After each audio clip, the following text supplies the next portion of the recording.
Mic check 1, 2. Good morning, everyone.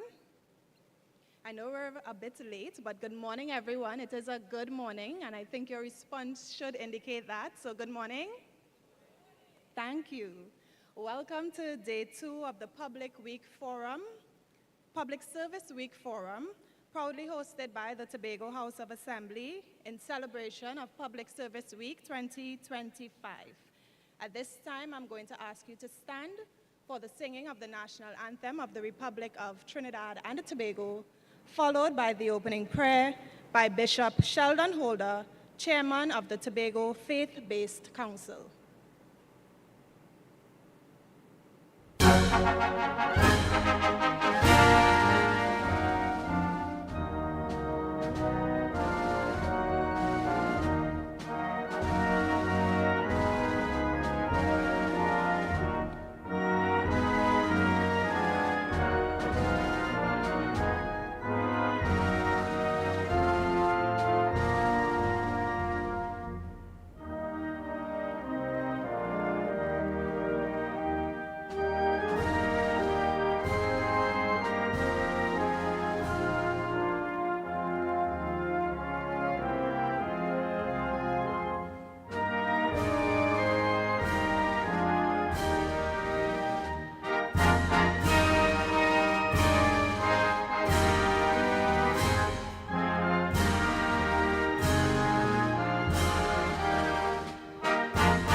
Bishop Holder.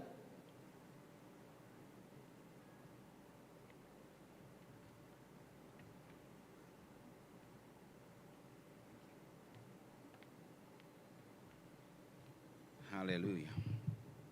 Pleasant morning to each and every one. Nobody answering. My duty this morning is to engage us in a time of prayer. And like in all things, as we just would have sung our national anthem together, we trust God that indeed every creed and race finds an equal place in this wonderful island of Trinidad and Tobago. Even as you celebrate today, this 2 days of activities, my duty here is to bring you not just an opening prayer, but a blessing. To do so, we are reminded in the book of Daniel, chapter 5, that Daniel, this man who was an administrator, selected to administrate, a Jewish man, a man that was held as a prisoner, but he was selected to administrate. And in his administration, in his responsibilities, the scripture has recorded that he had a spirit of excellence upon him. Because of this spirit of excellence, he was able to do his function and his duties well, to be able to approve or even reprove when it was needed. And so today, as I would pray, my prayer is directed towards you administrative leaders of the various facets here of Tobago, that indeed you would govern with strength, govern with that actual attitude of structure and straightness, that indeed when you would do and perform your duties will be done with a spirit of excellence. This is my context of my prayer today. Let's believe God together. Father, today we thank you for your grace. We know, God, Lord, that you do it all things well.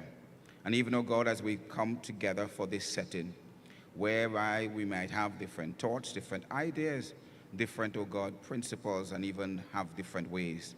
But Lord, as we come together in this setting, we ask that you, God, would cause our hearts to come in agreement, that as we govern this beautiful island of Tobago, the governance, oh God, would lead us into prosperity.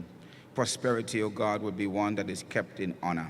Lord, that as a people that we're going to be a happy people, one that is fulfilling your purpose and your will, one whereby we can indeed walk together, two agreeing together, being able to do great exploits. So God, as we begin this setting, as we take this time to communicate, and Lord, the information that will be outlaid, we ask your blessings. We ask your guidance. Let, oh God, the information that be communicated be received with good understanding. And Lord, be taken in the right context of things, And Lord, that this group of mighty leaders here on this island will be continuing to lead us forward into greatness for your glory. These blessings we ask in Jesus' name. Amen.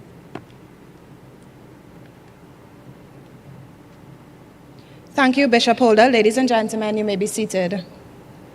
Deputy Chief Secretary, Assemblyman Dr. Faith Brebner, Acting Chief Administrator, Mr. Carl Murray, Permanent Secretary in the Ministry of Public Administration and Digital Transformation, Mr. Corey Belfon, other administrators of the Tobago House of Assembly, Head of the Public Service Week Local Organizing Committee, Ms. Anne-Marie de Gazon, and other members, specially invited guests, ladies and gentlemen, online viewers, welcome again to Day 2 of the Tobago Public Service Forum. I'm Davia Chambers, and I'll just take you through this morning's opening segment. It is a pleasure to have all of you here with us. Today is another day of meaningful dialogue and shared insights. As we gather here, ladies and gentlemen, I want to take a moment to sincerely recognize the countless individuals across our public service whose daily efforts continue to shape, continue to support, and continue to strengthen Tobago. Give yourselves and all of Tobago's public servants, ladies and gentlemen, a round of applause. At this time, please help me to welcome Acting Chief Administrator, Mr. Carl Murray, to share opening remarks.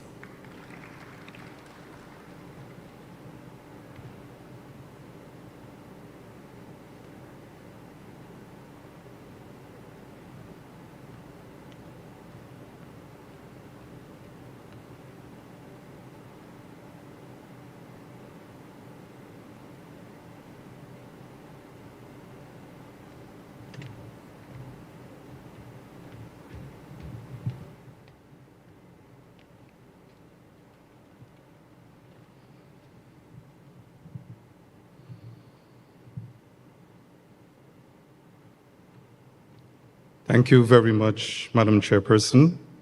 Allow me to acknowledge the Deputy Chief Secretary of the Tobago House of Assembly and the Secretary with responsibility for the Division of Health, Wellness and Social Protection, Assemblyman Dr. Faith Brebner.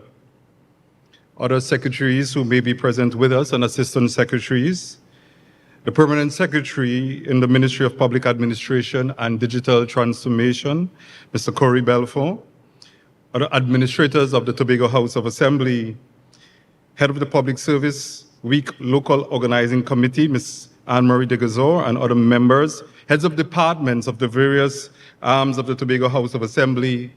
Let me also acknowledge our guest speaker today, Dr. Prajapati Trivedi, special invited guests, ladies and gentlemen, and let me also include here public officers. I want to say the word public officers, online viewers, good morning.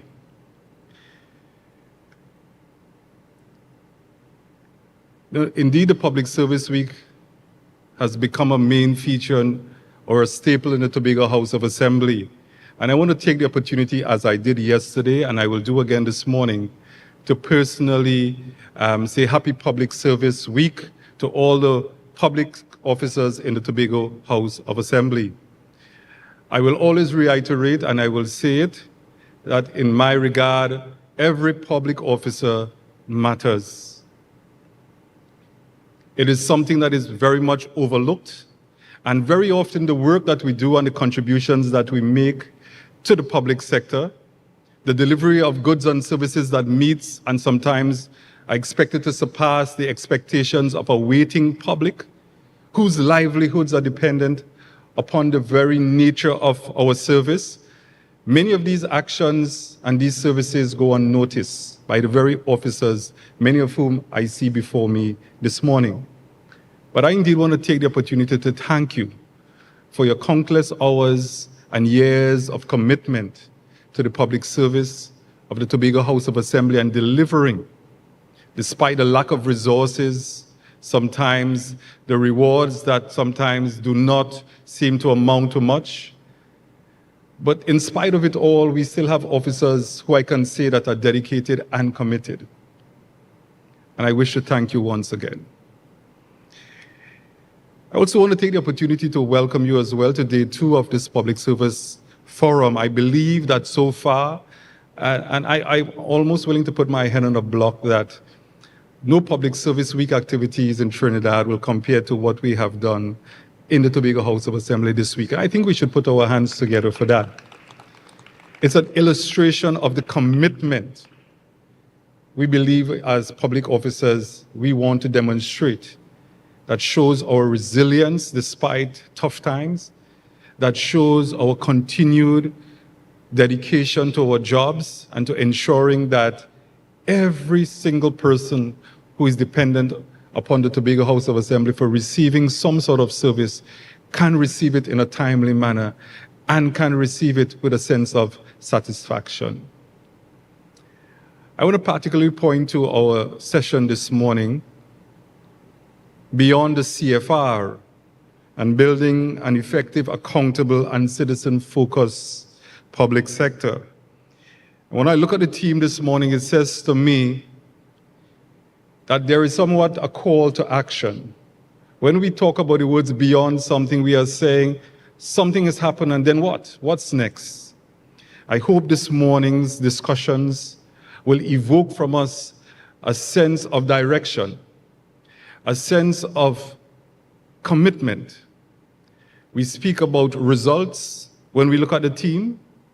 We speak about accountability, whether we can justify that the way we are going about delivering our services meets the expectations, not only of the public that receives our service, but we are doing it in a manner that harmonizes with the laws and with the greater functions of accountability that we expect to meet.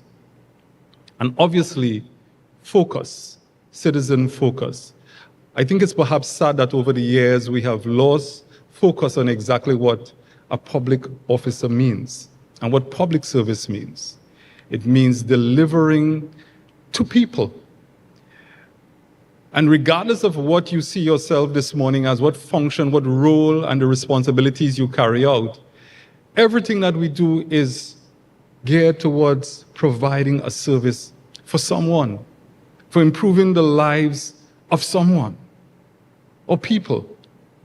And I want us to never lose glimpse of that reality. It is what drives me every day. I wake up every day with the knowledge that whatever I am doing, someone is there depending on it in some way. For themselves, for their children, for their family. We should never lose sight of that. And so I just want to briefly highlight the fact that we say CFR. I'm sure it is going to come up this morning in the discussions. But I just want to remind you, and I'm just going to take an excerpt from my address yesterday to introduce perhaps the forum this morning. See, in late August to early September 2024, all divisions of the Tobago House of Assembly participated in a Commonwealth Advanced Training Program in Government Performance Management. And what was central to this training was the introduction and the use of a commitment for results framework. And it says essentially what it is: a commitment for results. An approach that takes what are the strategic objectives of any organization and translates it into programs, into activities, into projects, into actions on the ground, and that are measurable. And so we are taking what we say we will do and translate it into a way that we can implement it, and not only just implement it, but it's going to be done and recorded in a way that others can see what we are doing. And what it means, public officers, this morning, with this approach, we are putting ourselves under the spotlight. And we are exposing ourselves now for Tobago and for the greater world to see exactly what we say we are doing and whether we are actually achieving it. And I'm just putting it simply in layman's terms. And so this framework, this tool is essentially a way that any organization could use to say and to demonstrate whether it is meeting its objectives. And demonstrate it and displaying it so all can see. And so at the same time that we were carrying out, or we were involved in this training activity with the CFR, the Tobago House of Assembly was completing its strategic development planning pathway. Not a technical term, but essentially a planning tool that can be used to help guide every division of the THA in planning programs, projects, activities that are essentially citizen-focused. Again, with the best interests of the people of Tobago. And so this strategic development planning pathway for Tobago will go or run from a period 2025 to 2045 with its sub-team towards the greatest little island on the planet. And so while we were engaged in understanding the concept of a CFR and how it can be used to assist us with better planning, implementation, and reporting, the Tobago House of Assembly was completing what has now become its official development framework.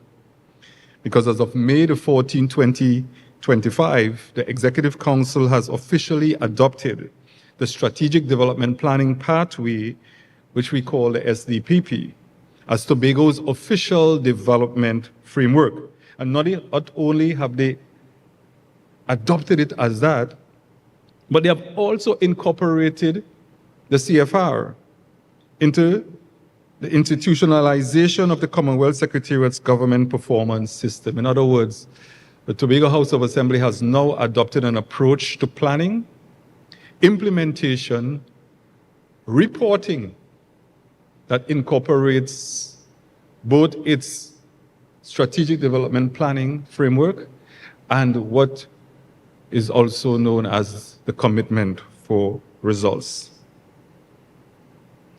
So what does that say? In adopting the CFR framework and incorporating it, we are aiming for greater public accountability and transparency in developing all our programs, projects, and activities throughout the Tobago House of Assembly. But not only that, the Tobago House of Assembly has also taken an added step in deciding that is accountability and transparency in government, guided by the Strategic Development Planning Pathway, guided by the CFR. It has taken an additional step in its intention to publish, as I said, all of these initiatives on an online platform. And as was elucidated by the Chief Secretary in the Chamber yesterday, this platform is ready to be launched perhaps by the end of the month. And so any and everyone can go onto this platform, look within a division, and see what is being planned, what is being implemented, and at the end or throughout time, see how it is unfolding and see whether you have performed. I believe it's a right step. Very important and a right step in ensuring that we are accountable for the resources that have been entrusted to us as public officers. But I believe in a public service that can deliver. I believe in the people in the public service in the Tobago House of Assembly who have and will continue to deliver. And I leave you therefore with this encouragement that we can deliver the best service that anyone in Tobago can ever expect and receive, because we are the best in the Tobago House of Assembly. And so I encourage you today, as we listen and as we engage in this forum, that we are bold enough to ask the questions: what are we doing? Are we getting it right? And what do we need to do to consistently improve? Because that is what it is.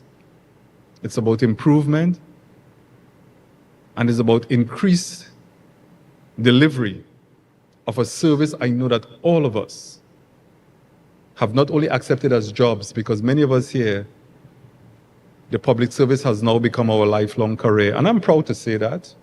And I hope you are proud to say that as well. That I am a career public servant, a public officer. And if this is the place that I'm going to spend the rest of my days and my working life, I am going to make it matter. Not just for me, but I'm going to make it matter in the lives because I am servicing my own people, the people of Tobago. I thank you very much for deciding to be a part of this forum this morning. I am confident that all that is expected of this session this morning will be realized because we have the best people this morning in front of us to make it happen. Have a productive and enjoyable forum today. Thank you very much.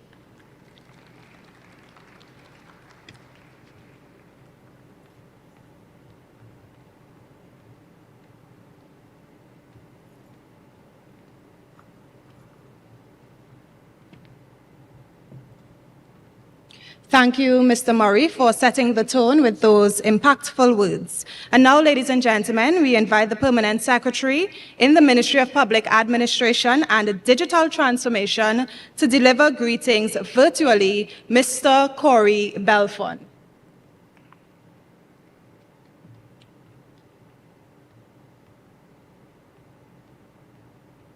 Good morning, everyone. Allow me to stand on the protocols that have already been established.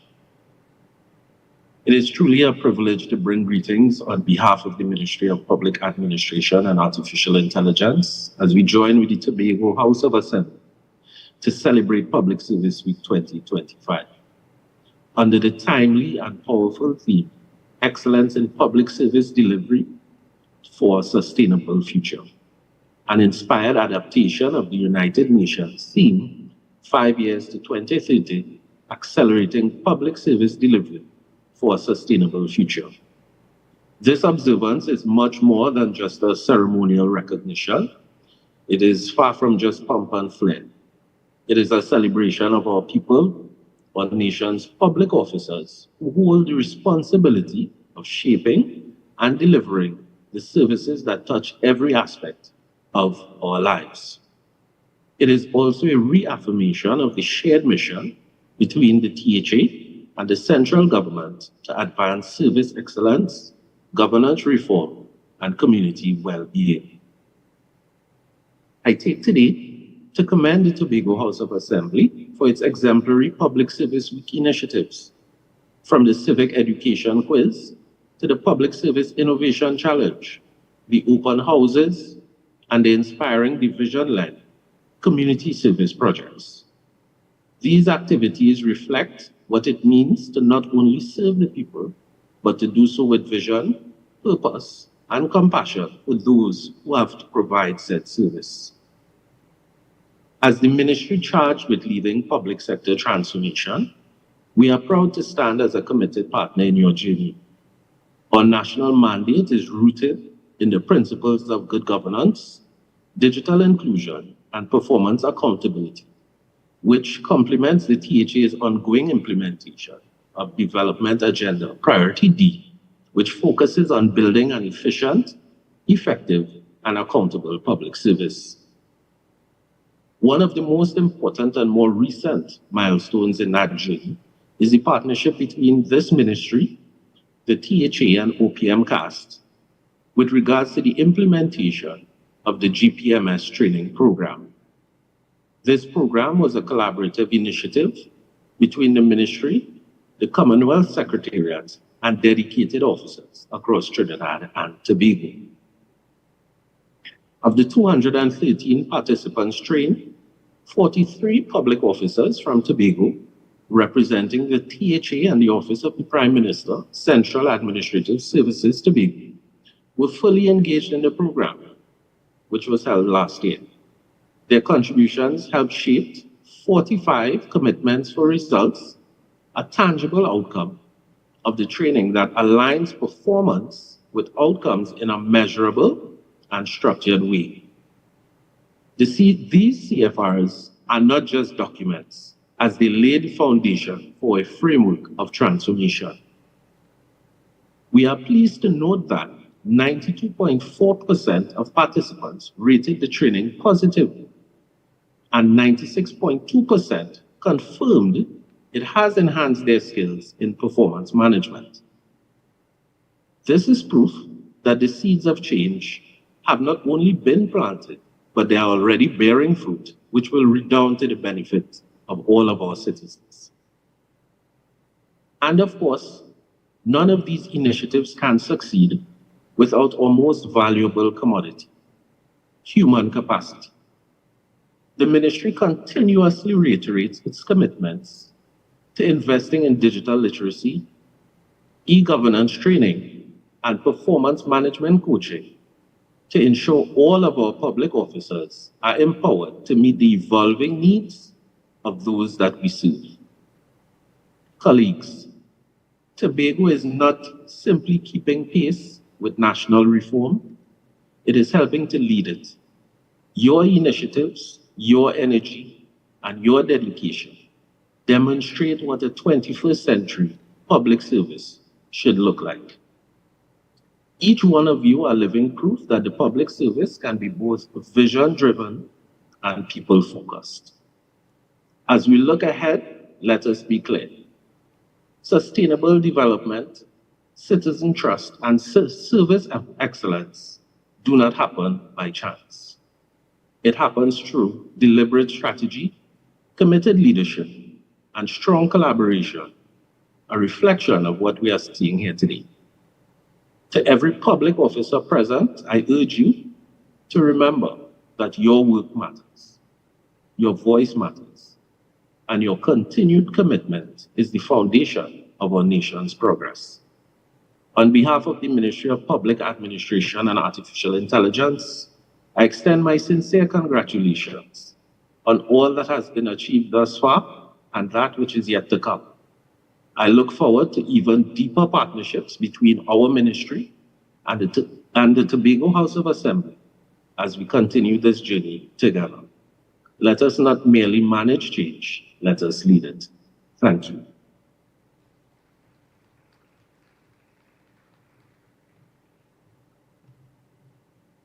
Thank you, Mr. Belforn. As we move along, ladies and gentlemen, it is my pleasure to now invite to the lectern to deliver remarks the Deputy Chief Secretary of the Tobago House of Assembly, Assemblyman Dr. Faith Brebner. Put your hands together and welcome her to the lectern.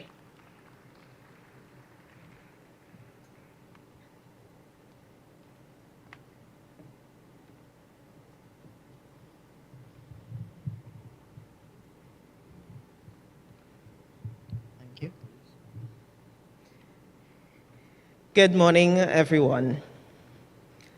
Allow me to recognize the secretaries and assistant secretaries in the midst.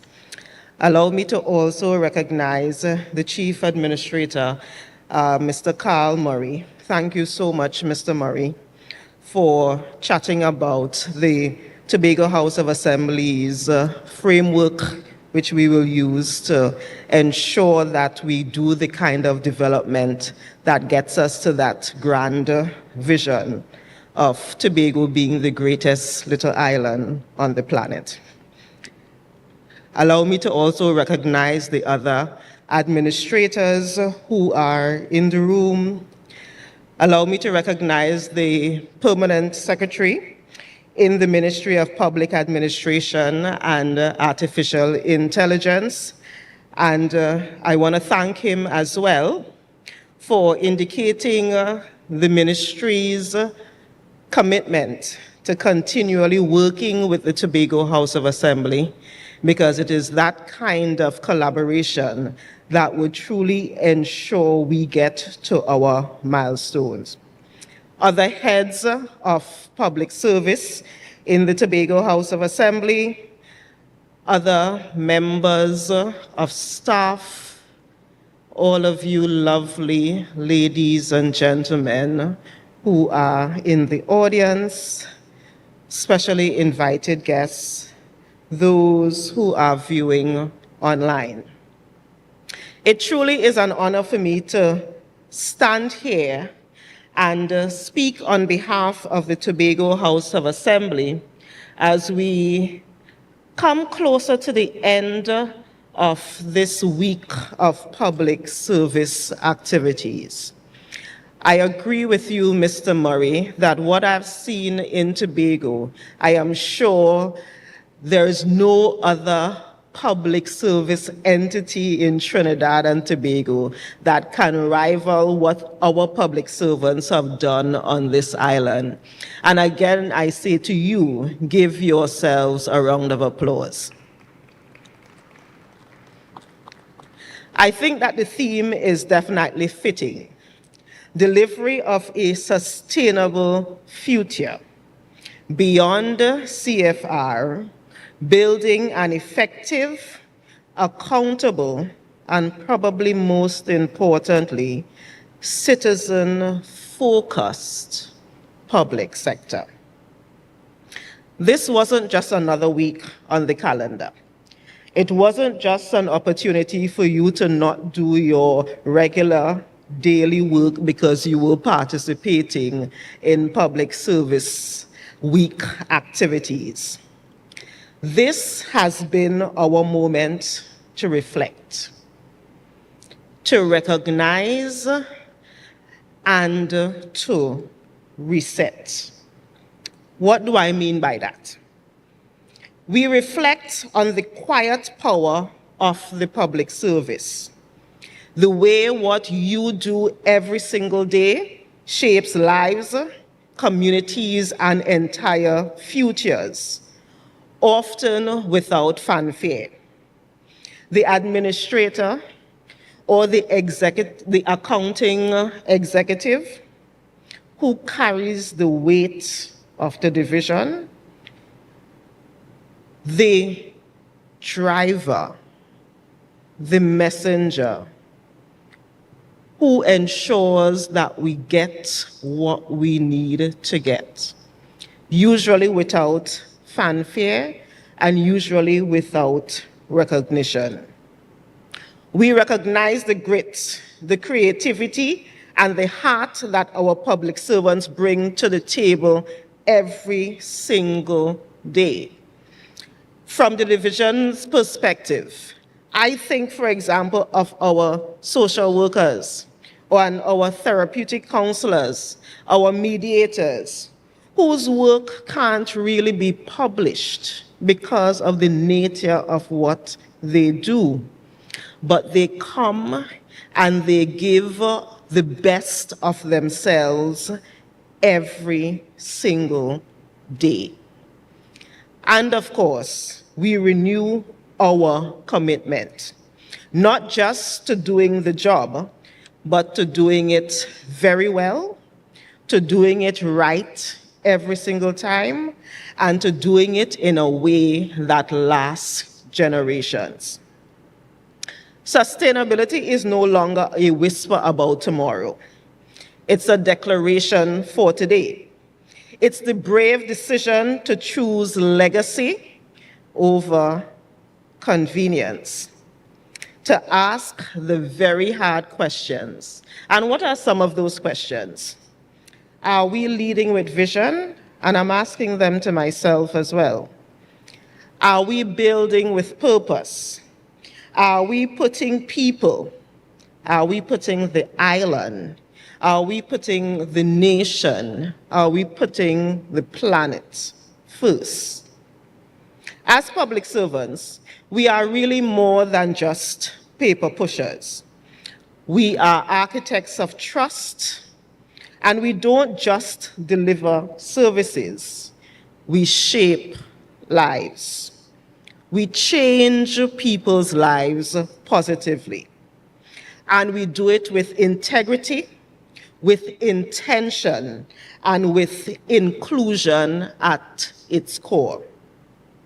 This week, and dare I say every single week, as we dive into these workshops, as we have the conversations that we've been having, as we have the open houses as we've been having in our divisions, I challenge us all to think a little differently. Question the norms. Lead with courage. And I say that as a politician who continually has to rely on the leadership of my administrators, and we encourage you to help guide us with courage. Let this be a space where innovation meets accountability and where our ideas are grounded in service. Let us embrace, please, Tobago, the technology that will allow all of our lives to be easier. I know in some instances that's a little difficult to accept, but the technology really is there to improve what we do and to make our lives easier. To every public servant across this island, from the bottom of my heart, on behalf of the Chief Secretary and on behalf of the entire Executive Council of the Tobago House of Assembly, I say to you that you matter. Your voice matters. And your role in delivering sustainable development is critical. It is not just important, it is essential. So I say to you, let us all rise to the moment. And if each of you does the job that you have been hired to do, we can all truly get to that place where, as the Chief Secretary and my other colleagues, and most of you who've already accepted that that is our North Star, if each of you do what you are expected to do, as grand or as small as you think your duty is, we really would be able to get to that point, known as Tobago being the greatest little island on the planet. I thank you in advance for your job, for your work, for your effort in getting us to that milestone. I thank you.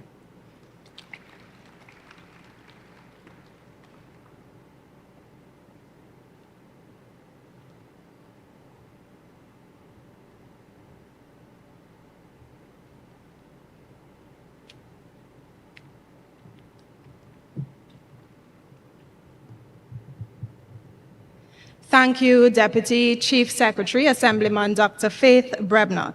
Your remarks truly reinforce the importance of why we are even celebrating this week.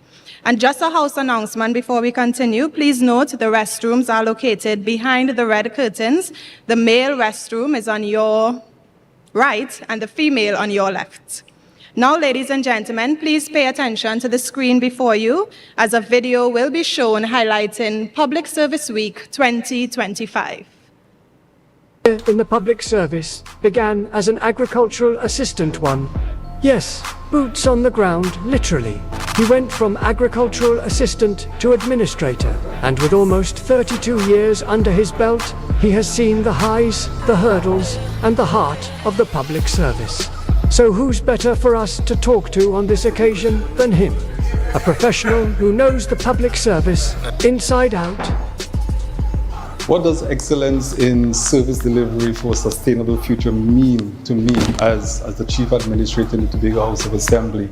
When we talk about service excellence, it's being able to deliver the service that people expect of us in such a way that a level of confidence and trust is engendered in the public that we serve. That people can believe that we are in fact contributing in a significant way to the improvement of their lives. And that is what service excellence is about. Meeting the expectations of the people of Tobago, and not only meeting it, but sometimes surpassing it so that people can have that level of confidence and trust in the Tobago House of Assembly and the public service in delivering and meeting those needs. The THA has taken that bold stance of publicly and making themselves more accountable to the people of Tobago, and it is seen in the various approaches that we have been taking, one of which is our strategic development planning pathway, which is a planning approach that puts people at the center of everything that we do, and even in terms of our accountability and transparency in government. We have recently adopted a framework in the Tobago House of Assembly of a commitment for results, of a performance management system that speaks to not only saying what we are doing, but making it visible that all can see what we are doing. Looking back at the impact or impending impact of Hurricane Beryl in 2024, in fact, early July, looking at an impending hurricane threatening the people of Tobago, our property, our lives, and being able to see public officers come together and to work in that type of collaborative manner, to be able to see people respond in the way that we did, everyone coming together at the lowest level and being out there, communicating at the level of secretaries of divisions, calling in, making calls, officers, people responding on the ground, from the man with the chainsaw, the persons with the operators of equipment, clearing roads, assisting people in getting into shelters. I felt proud. I saw divisions at work who understood a common vision, a common goal.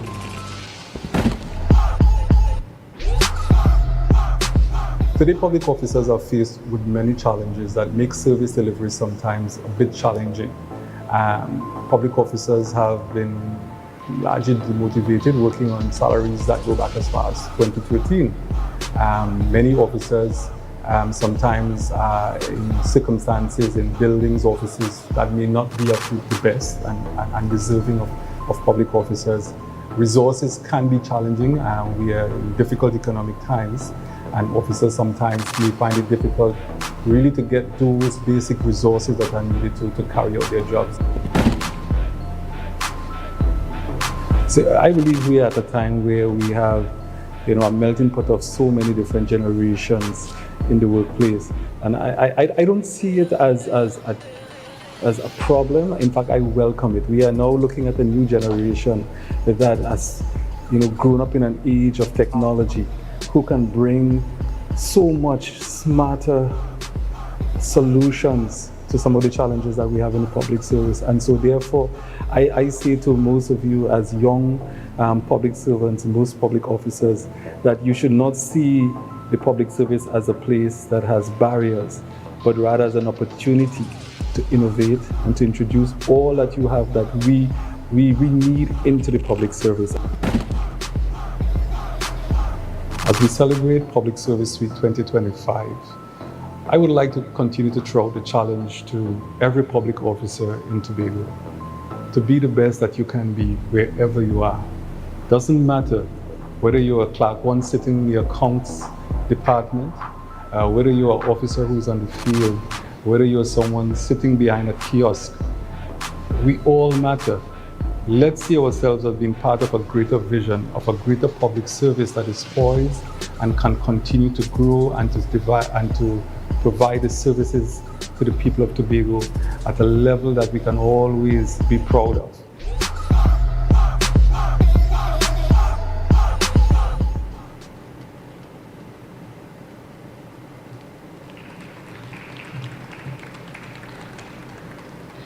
Ladies and gentlemen, it is now time for the feature address. This will be delivered by Professor Dr. Prajapati Trivedi, former Secretary to the Government of India, Cabinet Secretariat, who is joining us virtually.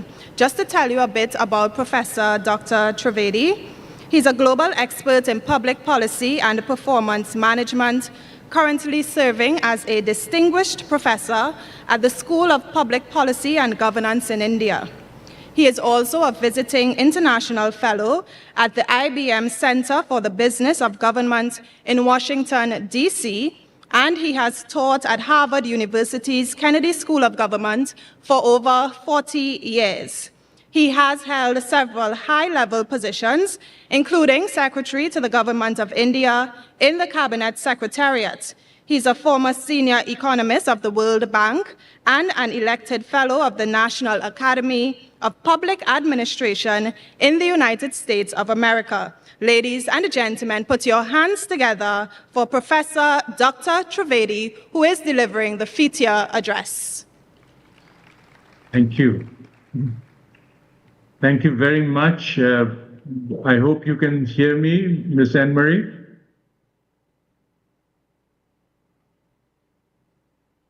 Can everyone hear me? I can't hear, so you'll have to tell me I'm audible, then I will. Yeah, thank you very much. Thank you. Thank you very much. Let me start by thanking Dr. Faith Brebner, who was absolutely marvelous. I mean, I was inspired. So was I inspired by Mr. Carl Murray, as well as Mr. Belfont. And distinguished ladies and gentlemen, many of you may have heard this story before, so with advance apologies if I'm repeating myself, but the only way to learn and also to teach is to go over the subject over and over again. So I'm here delighted absolutely because I've taught, for 50 years actually. I started teaching in 1974 at the university level, and I continue to do so. I'll be going to the Kennedy School next week. So it's a passion of mine, and I believe in its value. And I think the reason I'm here is not so much to give you a new set of ideas, new set of concepts, but really to answer your questions. We did go through a very intensive training program last year, as you recall, and many of you were, I'm sure, present. And this is the moment to sort of go over through it. And again, long years of teaching has convinced me the best way to learn is to repeat. And so many of the things I'll do is not just come up with new ideas, but sort of I'll do two things. First, I will try to review what we said. Second, I would add a few things because the title of our conversation today is to go beyond CFR. What does it mean, the Citizens Charter, the grievance redress mechanism, and many other topics, and then answer your questions. Where do you stand? What have been your struggles? And this is the way we will learn from each other. So allow me to sort of start with, not with the traditional, because you already are familiar with the concept, but with something that I may not have emphasized very much. When I joined the government of India, and I was asked to join not because of any reason, not because I applied, but in India, the Second Administrative Reform Commission, we became independent in 1947, and there was the first Administrative Reform Commission, and then the second one, which submitted its report in 2008. And they had, by now India has become quite prosperous and had the budgetary resources to travel everywhere and find out the best. They came to the conclusion the best strategy for India to reform, for administrative reforms, would be to implement what they call performance agreements.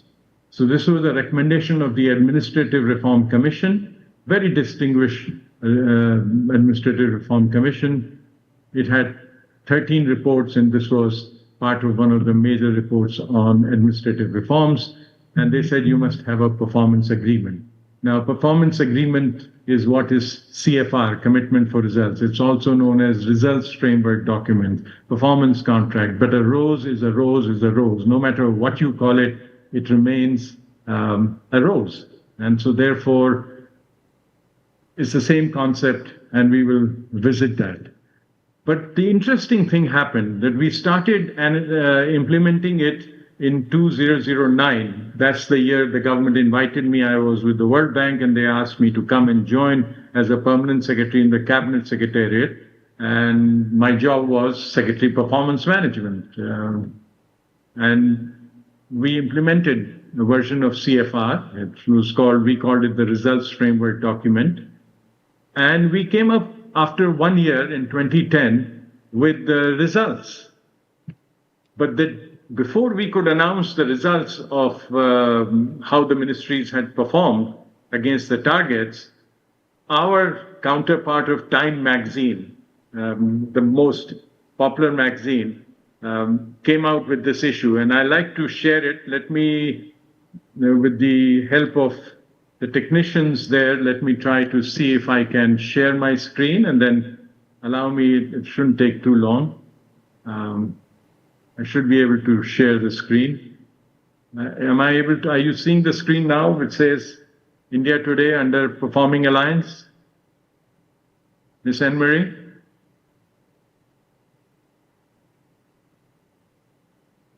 I can't hear, so somebody has to tell me whether you can see. You can see, yeah, please, thank you. So you see, this is our Time magazine, and Dr. Manmohan Singh, who was the Prime Minister, they called it Underperforming Alliance. And, you know, it was an alliance of multi-party, it wasn't the single-party government, so they called it an underperforming alliance. And they went on to give the rankings of all the ministers. These are all the cabinet ministers, and with the ministries you can read, I don't know if you can read it, I'm expanding it so you can see Ministry of Home Affairs, Finance, Ministry of Human Resource Development, Ministry of Rural Development and Ministry of Panchayati Raj, and you know, the usual Ministry of Road Transport and Highways. So now this would be all right. This would be all right. It says lecture at public policy in 5 minutes. I don't know, let me dismiss this message on my screen. So this would be all right, journalists do this, but the thing was, at the very same day this came out, we were about to release, and I'm expanding it so you can see it again, we were about to announce the results for CFRs that we had done and how ministries had performed. And you can see our rankings all the way from 100 to, you know, we have 59 ministries and departments which had signed the CFR, and you can see how they had done. Now, this would be all right, except when we compared the two. The RFD, as you know, CFRs were called the Results Framework Document in India, and India Today, we found that the mean was different. And when you have two rankings, if you ask a statistician, how do you compare the two rankings? In statistics, there is something called the Spearman rank correlation. And when you use the Spearman rank correlation, it turned out to be 0.02. That means what the journalists were saying was not correlated with what we found. So I called the managing editor of that magazine and I said, look, you're a genius. I mean, I had to resign my job in the World Bank to come here and set up a complicated system of commitment for results and results framework document. But you seem to have the results already. How did you get to this thing? So he was very honest. He said, look, we did not do much. We just opened a website and we asked people to vote. So there was no scientific basis for this thing. It's a feeling of the people out there.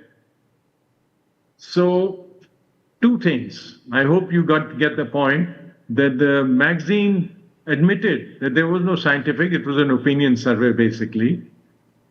And it was dramatically different from the reality.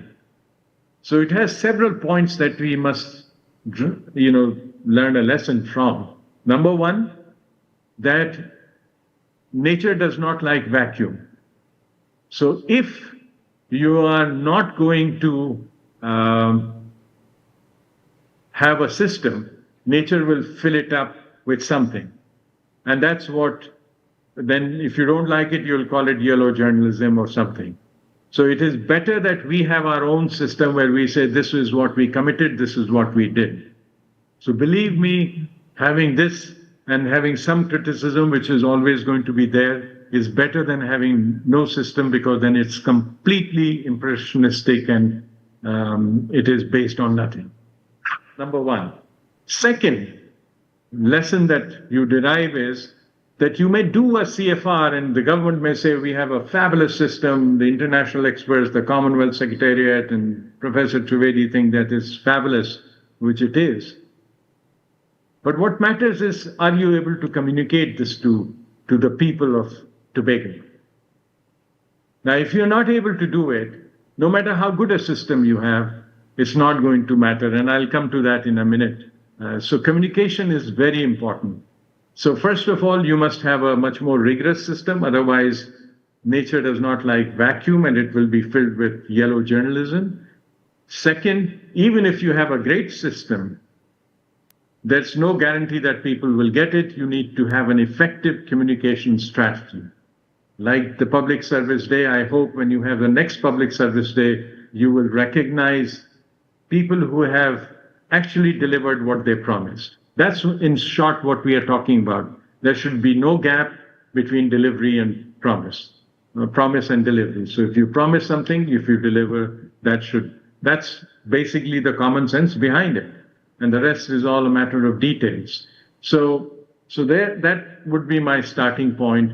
And that is why the title today, that going beyond CFR, because I think, and I say it not just because I'm speaking to an audience in Tobago, I say it because I really saw the commitment during the training program that we did last fall, that how beyond the call of duty you were all committed. And, you know, and I still have the great regret that I was speaking and I was not able to visit. We did it virtually, and again, I'm doing it virtually.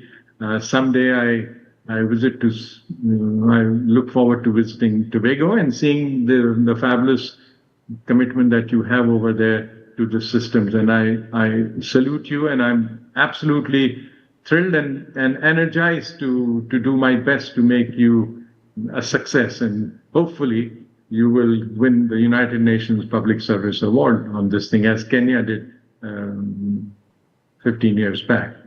So that's really my starting point. So let's go back to some of the things, because I again want to start with evidence, because you're all familiar with the concept, and I'm here to answer questions and let us see what real problems you have. So let's have some discussion. I don't want to make it a one-way lecture, which you already have had enough of.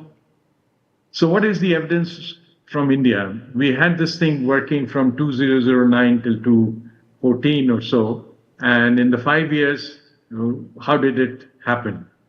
Let me take another area of going beyond the CFR. You see, CFRs is great. And then we, of course, this is something called grievance redress mechanism. Now, grievance redress mechanism, India has a very good system. It's called centralized public grievance redress model. I'm going to just hide this.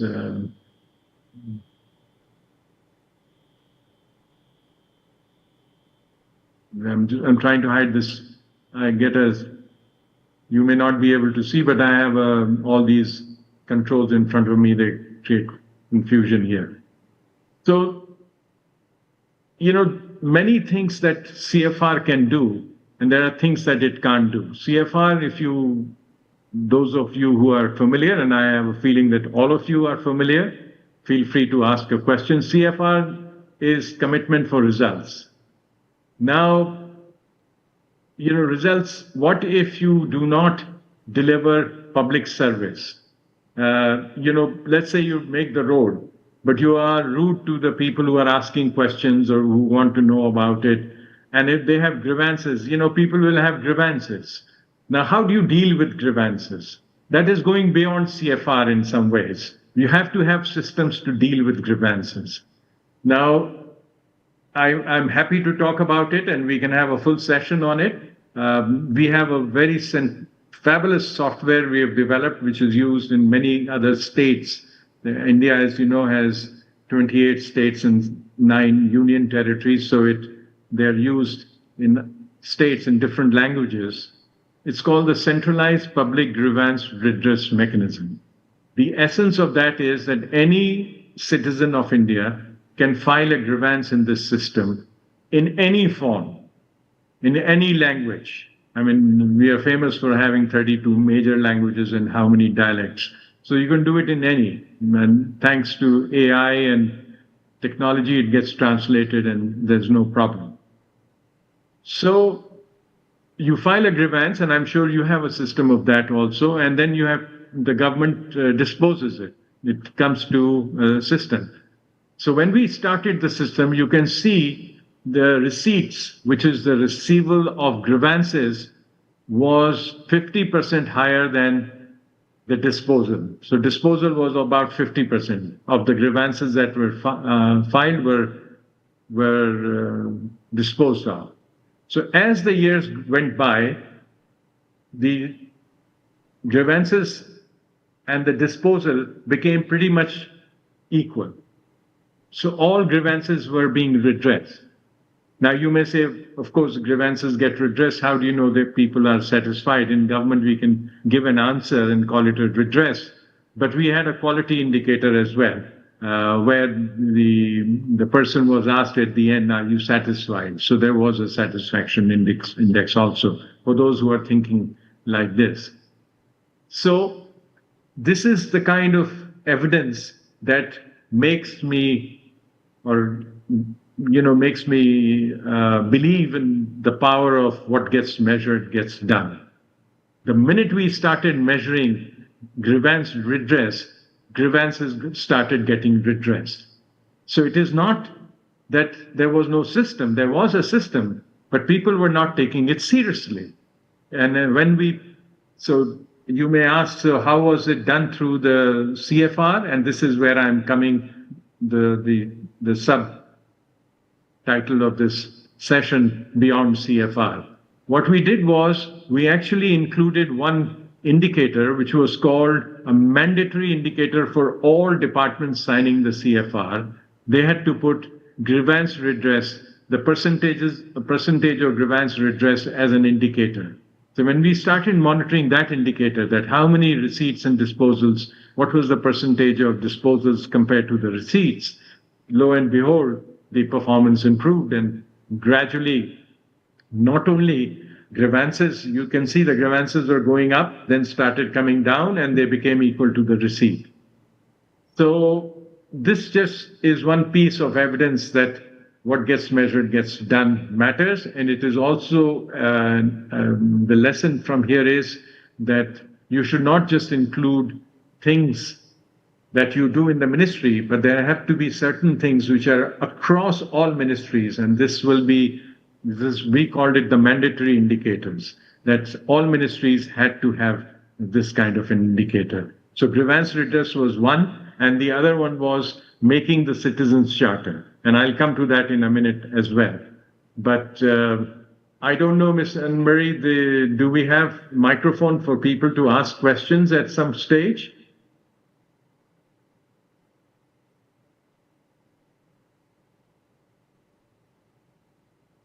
Ms. Anne-Marie, do we have microphone for people to ask questions if they wish to? Well.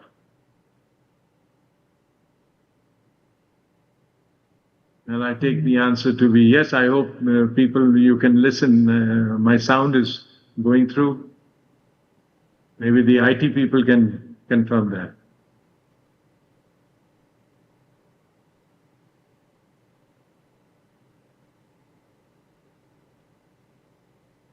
Okay. All right. Then it's all right. So I will not expect people to, because they may not be able, they may have questions, and I was making sure that if they don't have questions. So folks, we will have other occasions. You can send me your questions, and because when I'm speaking, I feel people may have questions. So that's all right. I will give you, and I'll anticipate your questions. If I can't, you have my email and my message. Send me a message. We continue. This is not the end of the dialogue. In fact, I consider this to be an ongoing dialogue, and I so much look forward to coming and meeting you and seeing your CFRs and how you're doing. So it is in that spirit that I'm with you. So anyhow, this is the grievance redress mechanism thing. What we did was, this is how we put the mandatory indicators. You can say we called in mandatory performance indicators in RFD relating to CAG paras. This was yet another issue that we had. You know, you have Controller and Auditor General, I'm sure. All governments have Controller and Auditor General. But the problem with Controller and Auditor General was, in our case, that, since I can't speak to you, I will presume you have a similar system because all Commonwealth countries have a Controller and Auditor General who do the audit, and they have audit paras or objections. When they find something wrong, we call it a para, an audit para in the government.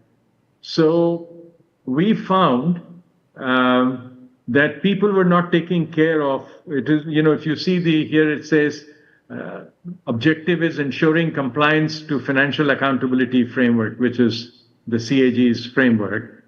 Then we have timely submission of action taken notes on audit paras, correct? And we found that people were not taking it seriously. What happened was every permanent secretary would say, why should I get involved in this thing, and would kick the can down the road for the next permanent secretary who takes over to deal with it. And so the paras were growing. They were just growing over time. So in one of the meetings, the person who looks after this business is the Secretary of Finance in our government, who reports to the Parliament on what's going on with these paras. And he came to the meeting and told the Cabinet Secretary, sir, there's a crisis. I can't go to the Parliament. I get a dressing down that each time I go, the paras are increasing and nobody seems to be taking them seriously. The reason was there was no consequence. If, you just had to do nothing and you finish your tenure, and why get involved with paras and audit objections and answer and get further embroiled in defending or making comments. So people just chose to ignore. The minute we put it into the CFR, we put it into CFR, see what happened. See what happened. The paras that we had suddenly disappeared. From 2010 to 2014, there were 4,216. They were increasing every year. And the minute we put it in as a mandatory indicator in the CFR, it went down to 533. Again, it proves two things. What gets measured gets done. Till now, it was not being measured.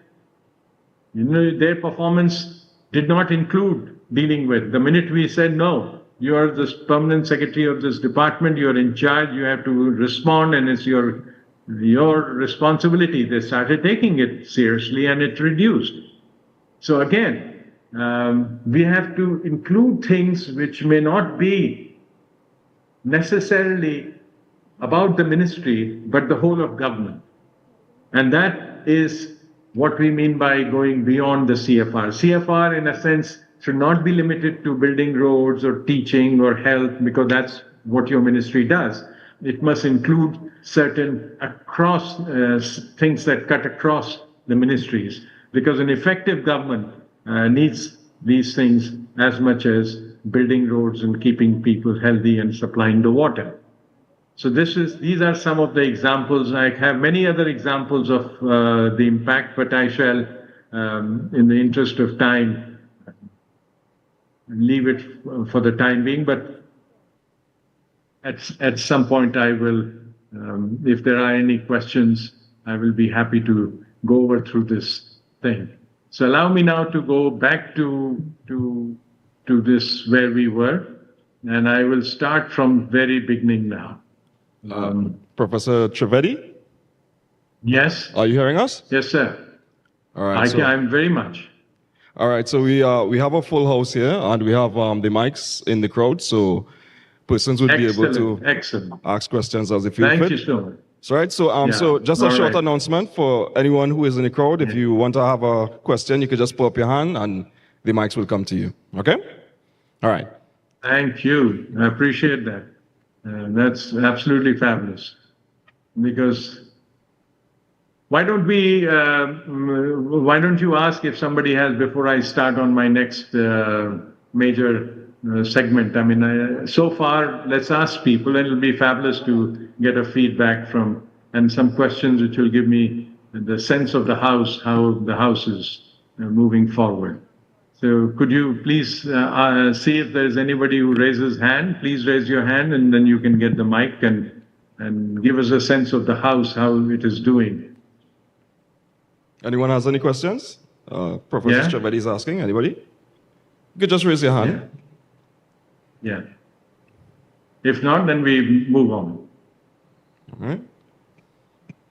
All right, it seems we could continue for now. All right, very good. So now I'm going to, okay. Let's just go through refresh people's memory that why we are here and what is the purpose of CFRs and performance management.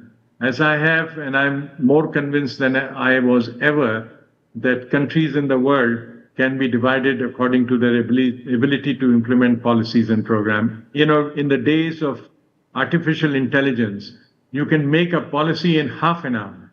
And I kid you not, I can give you examples of what I have done, and I strongly urge all of you to do your CFRs using artificial intelligence. I'll give you an example, which happened after our session on CFR, which we did last fall. I got a call from, as part of the Commonwealth effort, we are helping Barbados. In fact, Barbados, the Honorable Prime Minister, Mia Mottley, is a champion. She put CFR in her election manifesto, as I mentioned, some of you would recall.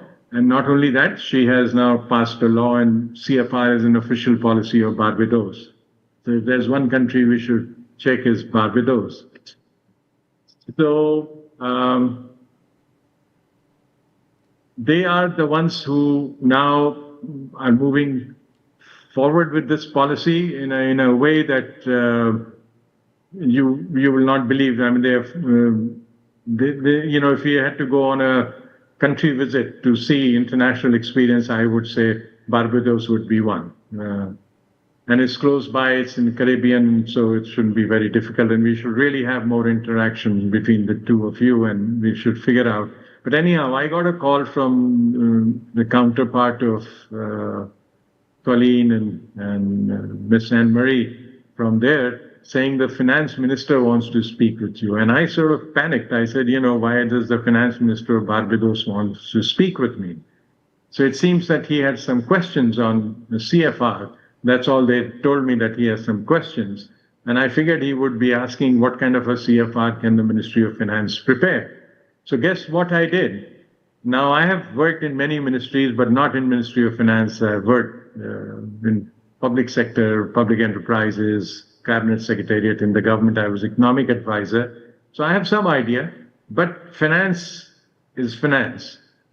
So what I did was, before the meeting, I just went on artificial intelligence and I said, look, for a small Caribbean country, if I'm the Minister of Finance and Ministry of Finance, what should be my objectives? And lo and behold, I got a set of objectives. Then I said, that's fabulous.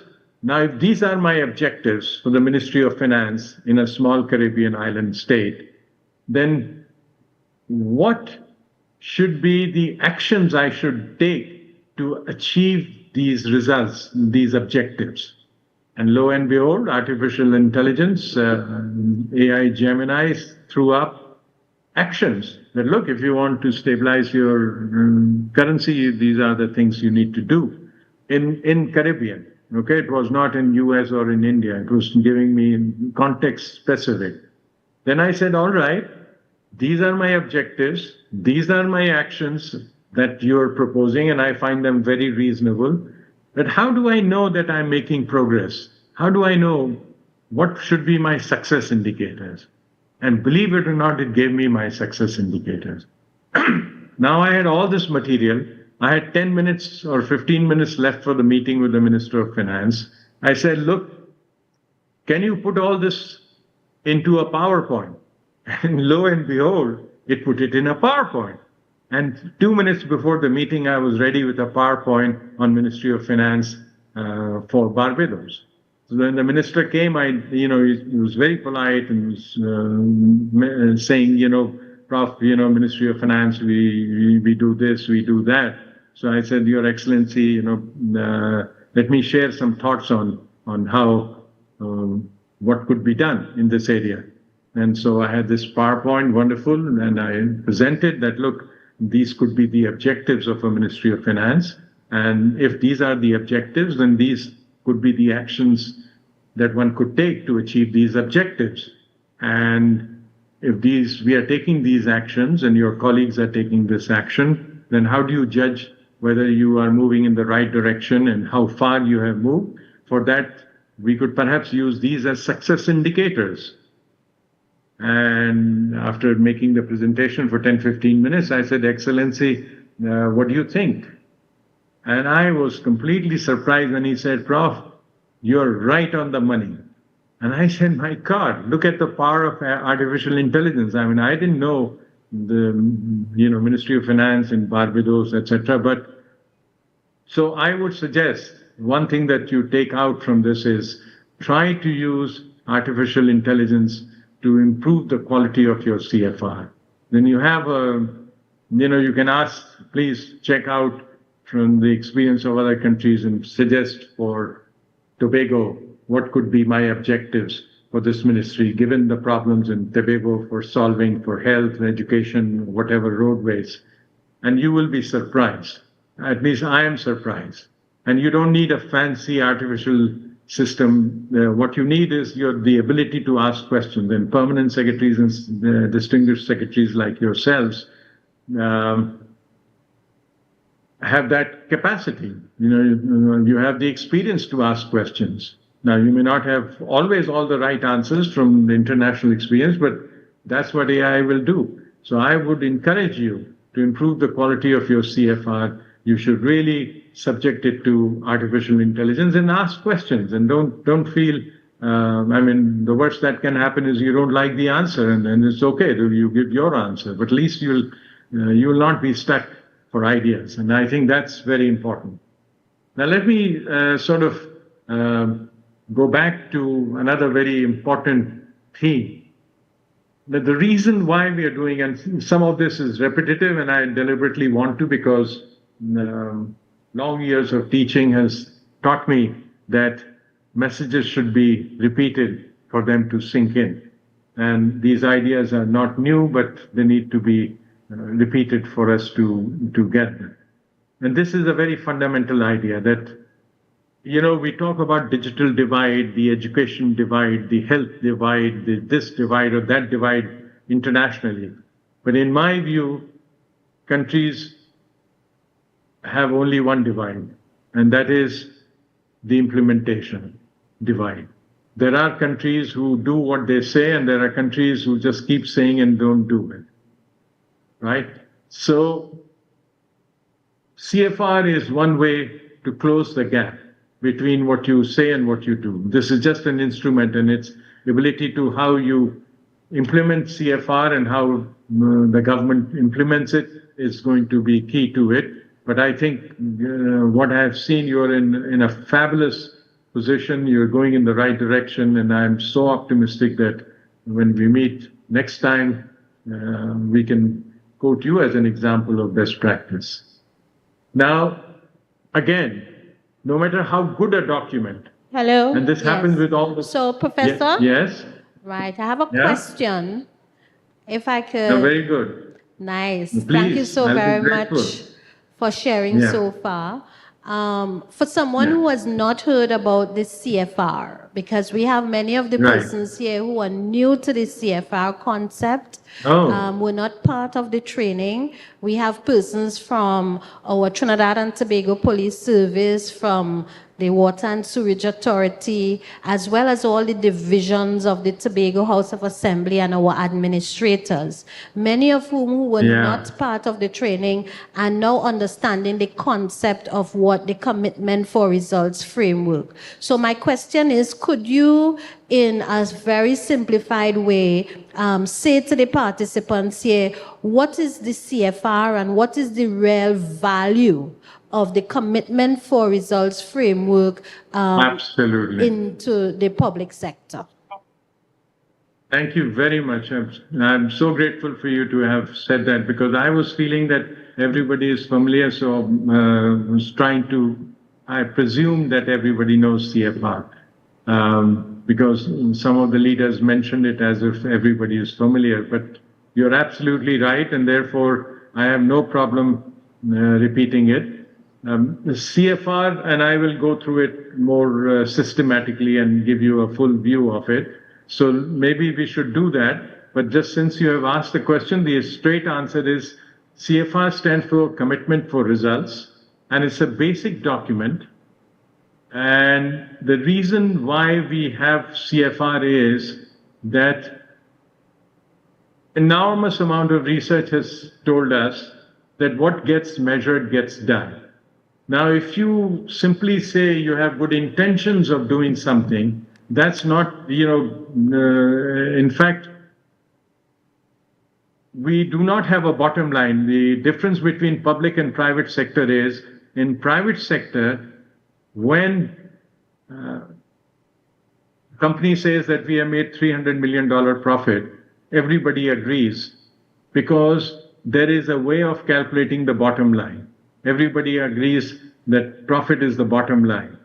Everything that you do translates ultimately into profit, right? So therefore, and the profit is calculated not by following your own rules, but there are generally accepted accounting principles.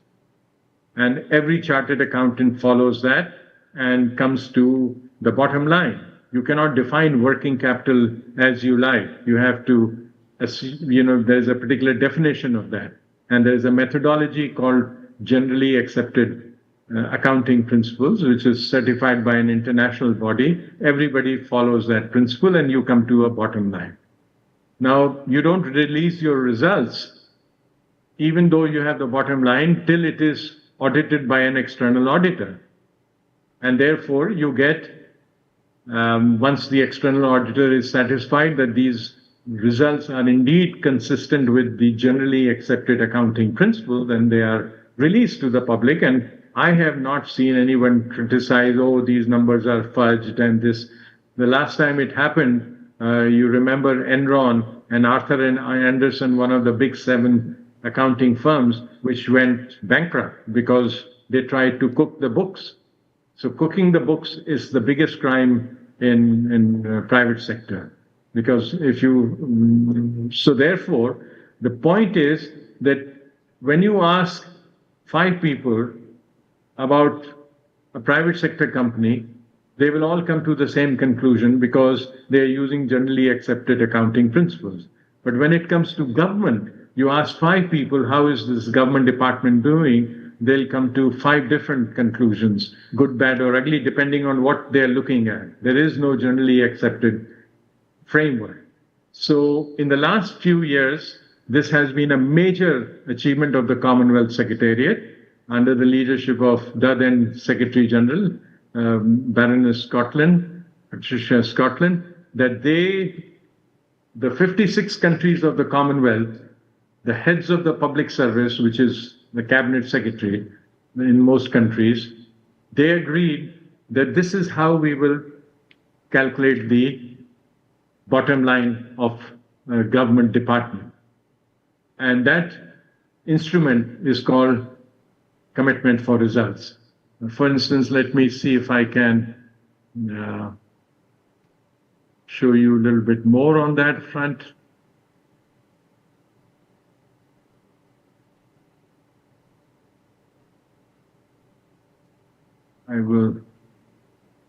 The document is not here with me, but I will get it in.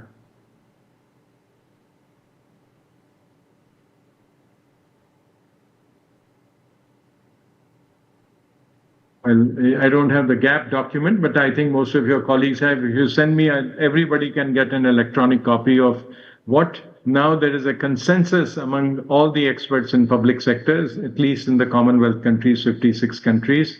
All the heads of the governments have accepted it. In Samoa, when they had the CHOGM last time, that this will be the framework we will use. So CFR is a methodology for those who don't know. This is Commitment for Results, and and it has the steps that I shall in a minute outline for you. Let's see if I can get the steps. We are going to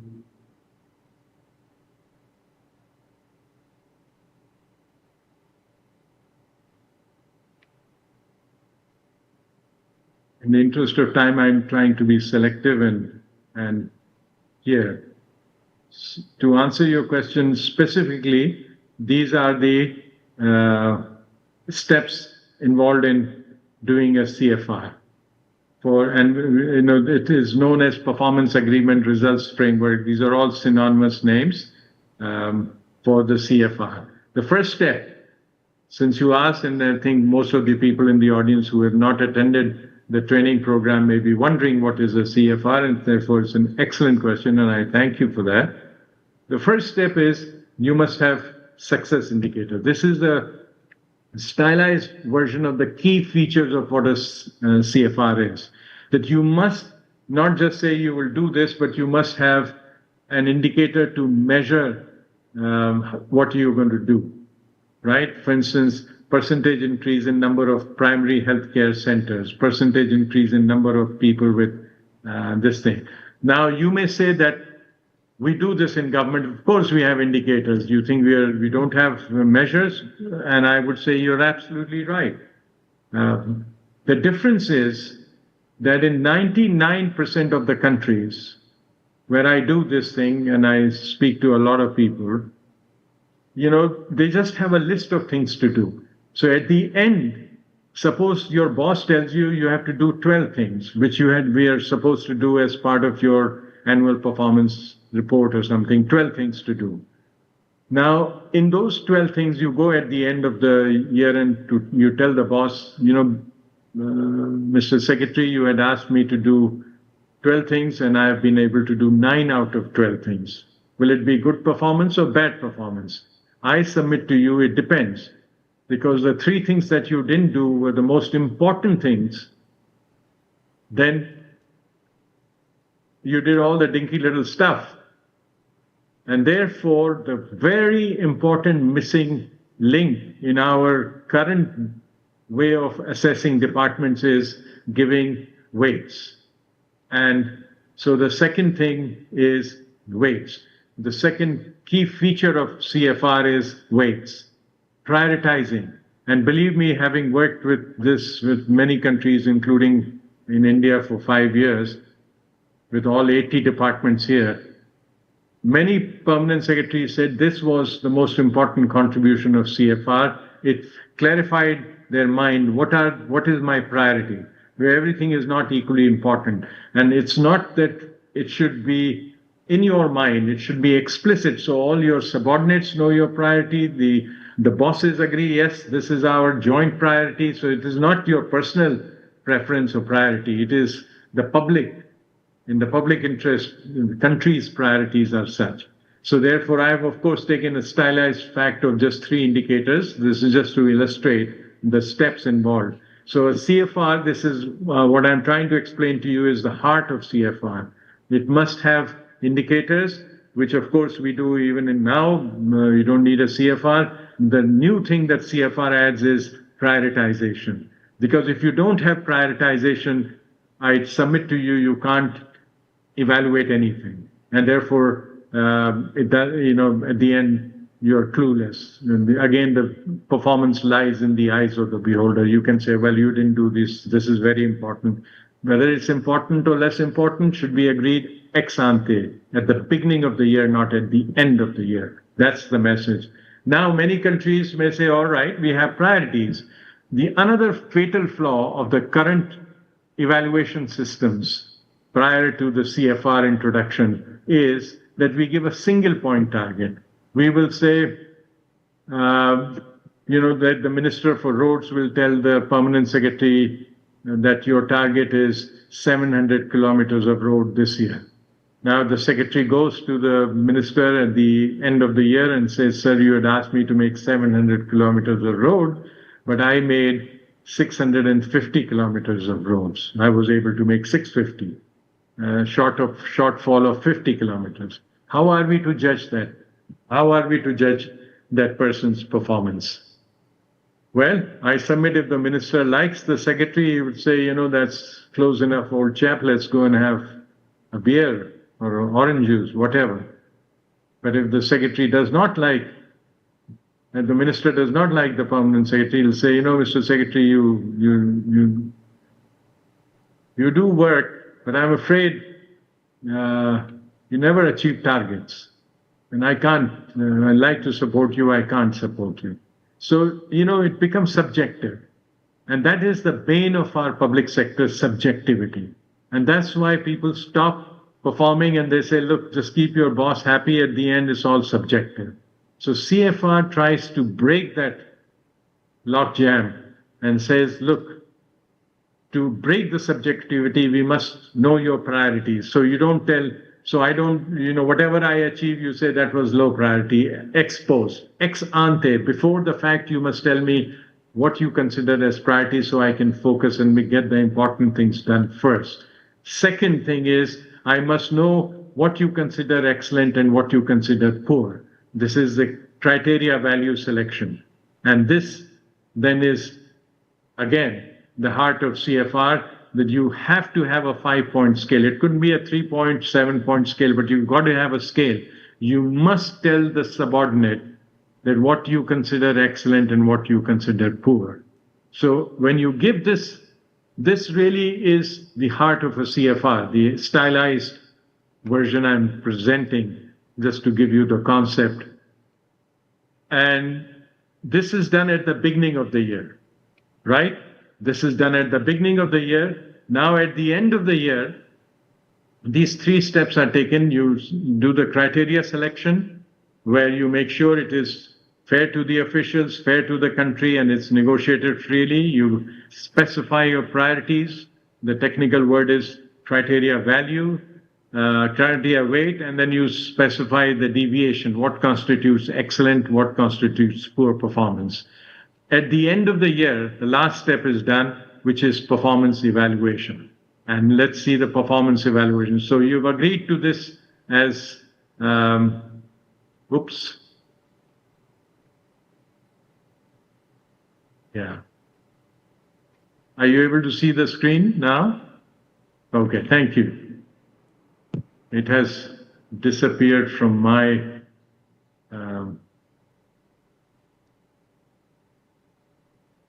I don't know. I can see the screen there, but I'm not able to. Allow me to just get this screen here. Yeah. Oops.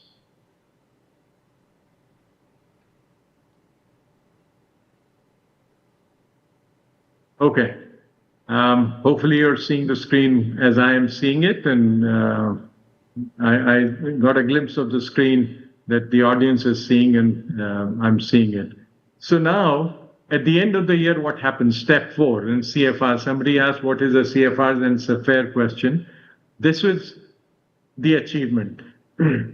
Now you see the difference. When you know the achievement is 15, you know exactly what it is between 10 and 20. So it's neither 70 nor 80.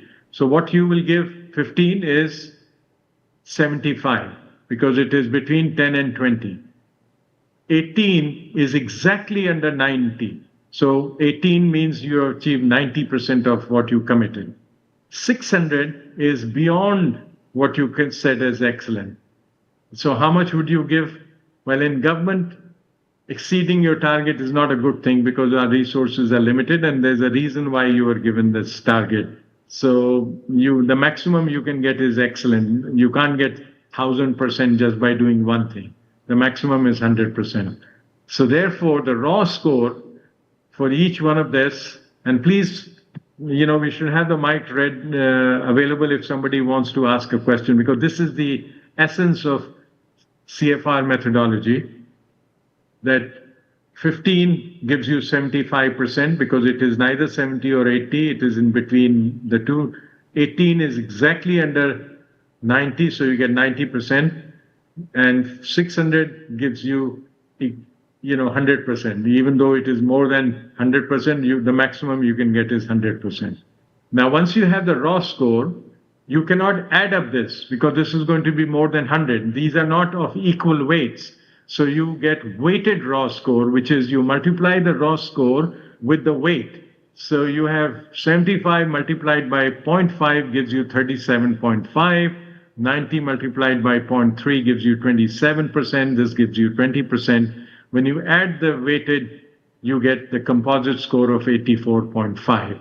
Now, this is the revolution that CFR is bringing. It will not depend anymore on in the eyes of the beholder, but everyone will know exactly how they performed. It will be fair because they were told what the target and how the deviations will be measured. And this is the essential revolution, because if the performance lies in the eyes of the boss, then it becomes subjective, and that has been the bane of our bureaucracy all over the world, I would say. And so this is the new thing in CFR. Let me pause here for people to ask questions for those who have not seen this before. And I thank the person who pointed out that many of you have not seen this before, so this may be a new concept for you. So please let me feel free to ask questions. I would want to answer those questions. So may we have the questions, please? All right, so anyone who has questions, you could just indicate, raise your hands. We have persons around with the mics. Thank you. Yeah, anybody? If not, then we can continue. All right, Okay, so I'll ask another question. Yeah, So, Professor, in view of all that you have said, I know that this is a new system for us. We are transitioning, and you have been experiencing this in several countries, assisting them with implementing the commitment for results framework. For an organization, government agency, tell us about the transitioning, because we're talking about beyond the CFR. How do we, what is the expectation we should have? What are maybe some things that we can do to ease the transition to this new approach? Right. I think this, first, and thank you for the question. It's really the right question, I would say, because people feel that it's going to be very complicated. It actually simplifies your life, because in the absence of this, everything becomes so bulky, and we have huge quantity of monitoring and evaluation, but the quality is weak. Monitoring and evaluation is a different ballgame, and evaluation is a different ballgame. We don't have to go through too much detail of how this is being achieved, go through each parameter. All you're saying is, just like in any company. Professor, I want to pause you because I'm getting a very important question here from the floor, which should probably be asked before you deal with the transitioning.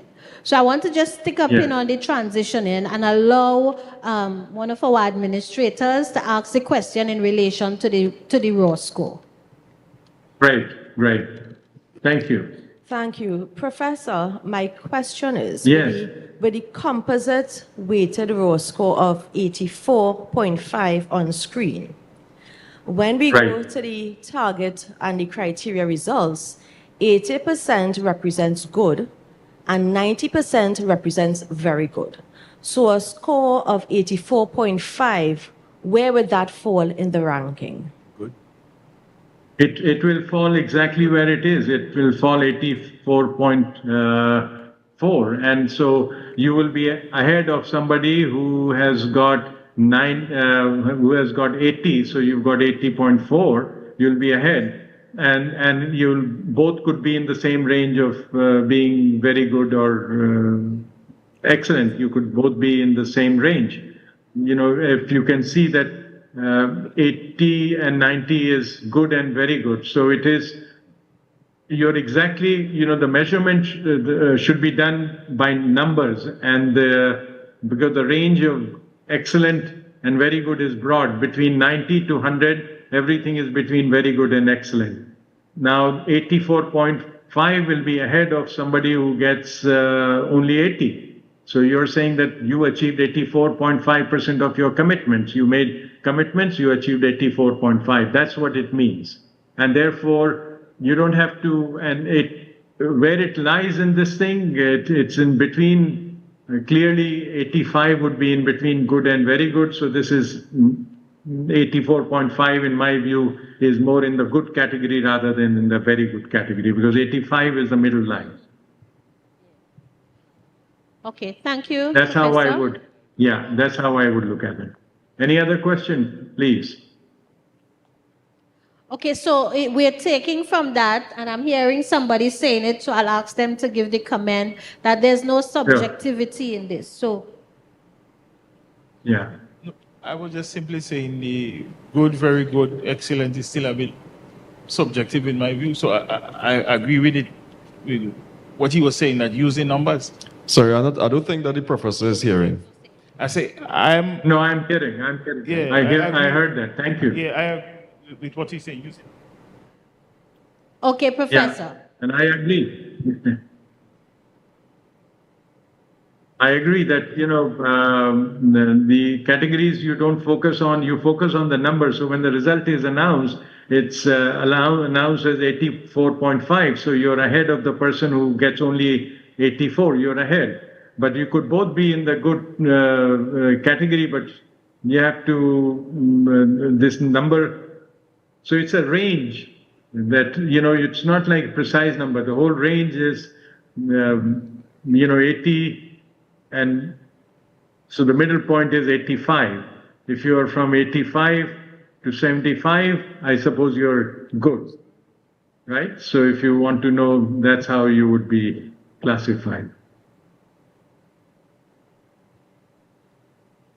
Okay, thank you, Professor. So we can transition back to making the transition from where we are now, how we are operating. What are some key things that we should take into consideration to make that a smooth transition? Right. So if you recall, the title that I have today is Going Beyond the CFR. So clearly, I'm glad that we are discussing CFR, because to go beyond the CFR, people must know what is CFR. And as you quite rightly pointed out, that many people were not in the training, so they may not know what the CFR really stands for and what is. So I'm glad that we are going. This is the heart of CFR. This is the heart of CFR methodology. This is how it improves upon totally subjective approach that we have, where there are no priorities. So you decide the priority. If you do well, you say this is important, but priorities should be decided ex ante, before the beginning of the year. Similarly, what constitutes excellent and what constitutes poor should be decided at the beginning of the year, not at the end of the year. At the end of the year, just like an accountant, it's all mechanical. You come to a very precise calculation, 84.5, and that you can compare yourself with the others. You are ahead of somebody who gets 70. But you are behind somebody who gets 90. But you could be in a broad range of excellence. You could be in a broad range of very good, because the ranges are broad. But you have a precise score, and as well as, just like in college and universities we have, there's a whole range for what is considered to be grade A, B, C, D. It's not a point, it's a range. And in this range, you are A. So that's how this is. And this has been tried and tested. There is no other better methodology I have come across. In fact, this was far ahead of Norton and Kaplan in the Harvard Business School, who had this methodology called the balanced scorecard. Ultimately, they also added weights, and it became the same thing. So in a sense, this is the counterpart for the governments, to not say that we do important things, but we must specify how important. Not say that we will do the best, but you must say that, look, the excellence will be this and poor performance will be this. Not that anything that I do should be acceptable. So this is how you do this thing. Now the lecture this morning that we have is going beyond CFR, right? But at the risk of repeating myself, I'm very happy that we are going through the basics, and I will happy to do this again, long distance, individually, department wise. So do not think this is the last opportunity. But the important thing we want to note is, how do you go beyond CFR? Actually, it's not going beyond CFR. It is going beyond the things that the department does individually. There are certain things which are important for the whole of government. One of them is having a client service charter. This became very popular. They were called citizens charters, and they became very popular in John Major, who was the Prime Minister of Britain. They introduced public service agreements and citizens charter. And the name Citizens Charter was made popular by John Major when he was the Prime Minister. And he put Citizens Charter for buses, for service, every kind of public service. He said we must have a charter.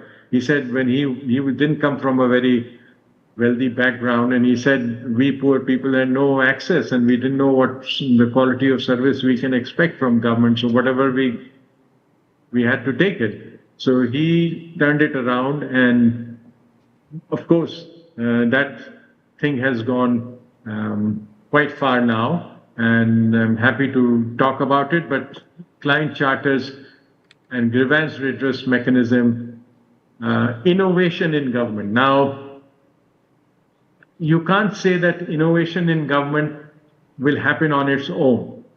Believe me, innovation also in Toyota, and if you study, and I have a book on this thing, we must not say that you innovate. You must define what is innovation.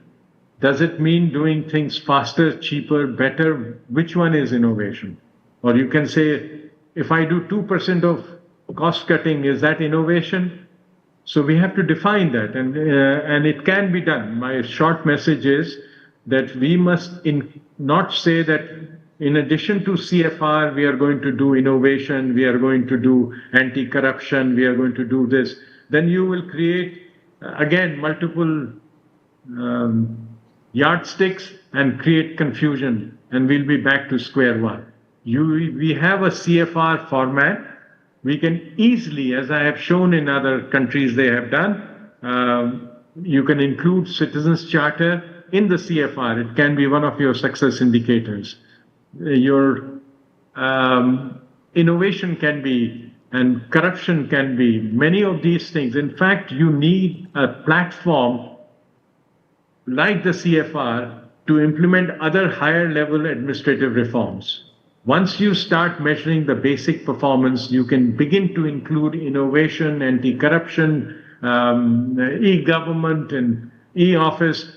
CFR is a powerful tool to get many things done. So in addition to criteria which are specific to a particular ministry, you can have whole of government criteria, which means that they cut across ministries. So I could go on each one of them in greater details because we've done, but the time would not permit me to go. But think of it at a broad level right now, and we can have a session. We'll request, Ms. Colleen Galazzi also of Trinidad and Tobago. We can have a session on each one of them separately, but they should be part of CFR. They should not be individual, so that 100% should include your Citizens Charter, grievance redress mechanism, anti-corruption efforts, and innovation. They should all be included in the CFR. They're called mandatory indicators. They cut across all departments. They have no choice. Everybody, but we have to figure out what's a sensible indicator for innovation, what are sensible indicators for anti-corruption efforts. But clearly, there is no doubt in all my 40, 50 years of teaching that what gets measured gets done. So you simply cannot say that we should innovate. You have to define what is innovation. It can't be that innovation lies in the eyes of the beholder. I do something little different and I call this innovation. No, you must, and then it's doable. We have done this, and we can have a session on this. Let me pause and take a few more questions, because I find that getting questions allows me to get a better handle on what your interest would be. So can we open the floor and see if anybody has any other question connected to this? All right, so questions are open once again.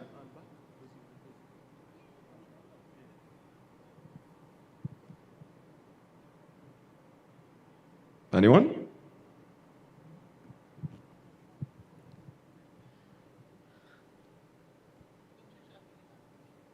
Okay, we have a I've got question. Okay. This is Galazzi here. All right, so we have Professor, one. I noticed that Yes. you by the mandatory indicators. So basically, any particular financial year or period, government can decide those mandatory indicators can change over a period of time, I'm gathering as well. And Absolutely. also, remember when you showed us Kenya, I remember Kenya having quite a series of different indicators, and I guess that's what was important or key to the government at that point in time, why it is it would have chose those indicators. Yes? Okay. Absolutely. I think that's exactly right, that mandatory indicators are not forever. I mean, you introduce them, and once that problem is solved, you can use, because you know, you have limited number of points. You can't just make everything mandatory. They should be modest, and you should have a methodology for doing this. So what we did was we made mandatory indicator that every department had to have what we called citizens charter, and this was very, very important. Let me see if I can get a citizens charter on the screen. Allow me to share the screen. Professor, so basically this it can be used when, you know, government has wicked problems that seem that they don't want to go away. I guess this is what a tool or an approach you can use to assist. Well, it's a whole of government approach. Many things require, they're not individual for any department. It's nothing to do with health, education. It has to do across. So, you know, you have to, whoever your client, whether it is in education or health or road, you must have a client charter. So I hope you can see on your screen, Colleen, you can see the citizens charter example. Yes, I can. Yeah. Okay. So, and I'm happy to send everybody. This is Ministry of Civil Aviation, and the Citizens Charter, you can see what it has. What it has is, it says what, the first column is our services and transaction. What are your services that you provide? And then how you measure your performance in this area. And what are your service standards? How many days? And in the next page, you will find that it says, where can you report this thing if, you know, where do you go for redress if it is not done in 7 days? CP grams is another. So the point I'm making is what matters for citizens is how we deal with them, the interface with them. You know, they don't care about the roads you're making, but, you know, if you don't deal with them in a proper way, etc. So Citizens Charter is a very important complement to CFR. It should be, it's complementary and it should be part, but it's something that you can introduce in the second year, because in the first year you have so many other things to do. And similarly, the grievance redress mechanism. And these things are very simple now, and the technologies are available, the softwares are available for doing all this. And so once you do the basic CFR for your own department, this can be just a mandatory indicator and you can help. Another very important thing that we have done, and the government of India has now achieved, in fact, when I started, we had just started it, it was a mandatory indicator in all the CFRs in India. It was introduction of e-office, you know, to avoid the paperwork. And now all our work in the government of India is done on e-office. When the mail comes, it's scanned and is put up on the system. The files move electronically, so you know where the file is, who's holding on, where, what to do. So, and all those softwares are available to countries free of cost, because this is called GovTech. And most countries, including India, just share their software free of cost because they're not commercial enterprises. But these are step by step. But if you don't have a good CFR, I mean, let's be honest, you have to do the business of your department first. You have to build the roads, you have to take care of the children's education or health, etc. And then you add these mandatory indicators as you want to expand and make sure that all people are looking after services and innovation and anti-corruption efforts. So that is an addition, but it's not a substitute for CFR. It's a complement. You add to it. And I think it should be done in step by step. And the first thing is you have a good CFR, and then with training, consensus, because each country will have to define its own way of doing this thing, but the technology exists. And I would suggest, just like for doing the CFR, we have a software which is available free of cost to Commonwealth countries, SMART. Similarly, other softwares are available free of cost, and one should not reinvent the wheel. Take that and see, because our problems are similar across the Commonwealth countries. Let me pause here, but thanks for asking that question. Hi, good afternoon. Thank you for the presentation. Good afternoon. Thus far. From what I gather, I came in a bit late, and what I'm wondering about is our ability to customize the things that would be important to us in Tobago, and how it is reported, and available to the general public to see online. So the different categories that may be important to the public, as opposed to the THA in our internal areas. How do we decide what is going to be placed for public view, how the measurements are taken? Because what I've seen is a numerical system, and how often those ratings, are we able to have a continual tabulation with, let's say, quarterly reporting that would allow for comparison between the different units of the THA to know what changes may be needed and how soon they can be effected? I think that's critical in the success of this program. So I'm just asking. Thank you. Excellent question. And there are 2-3 questions in it. First is the frequency. And second is what should be in the public domain versus the government domain. So let's talk about frequency. We have to make a distinction between monitoring and evaluation and evaluation. M&E is the job of the ministry, and they should do on a daily basis, monthly basis, depends on the energy and the requirement of the department, but that's an internal function. Government of Trinidad and Tobago can have broad guidelines, but that's internal to you, monitoring. But evaluation is only once a year. It can't be very frequently. Max twice a year, a 6-monthly review, and then a final review. Because if you evaluate too frequently, you create a huge burden on the ministries. So evaluation is certainly not more than 2 times, one 6 months and then 12 months. But monitoring and evaluation, which is the job of the management of the department concerned, should be at least monthly, and depending on what the nature of the internal things are, some could be even more frequently. But that's an internal monitoring and evaluation to make sure that you're on target, you're achieving your things. Then that is understandable. But external evaluation should not be done too frequently. That is the lessons of experience, that if you start doing this, then it creates a fatigue for the departments, because they're always reporting.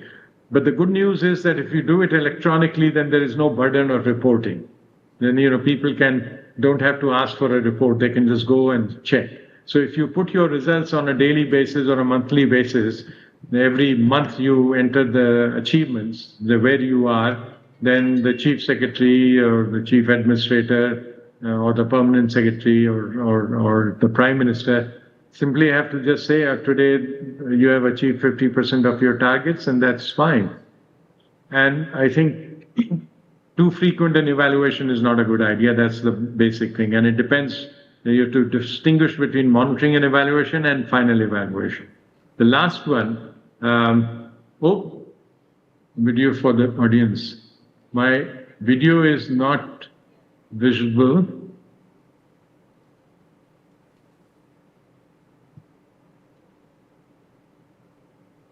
I don't know which one. Now is it all right? I got a message. Colleen, you can see me? Yes, I can see you, Prof.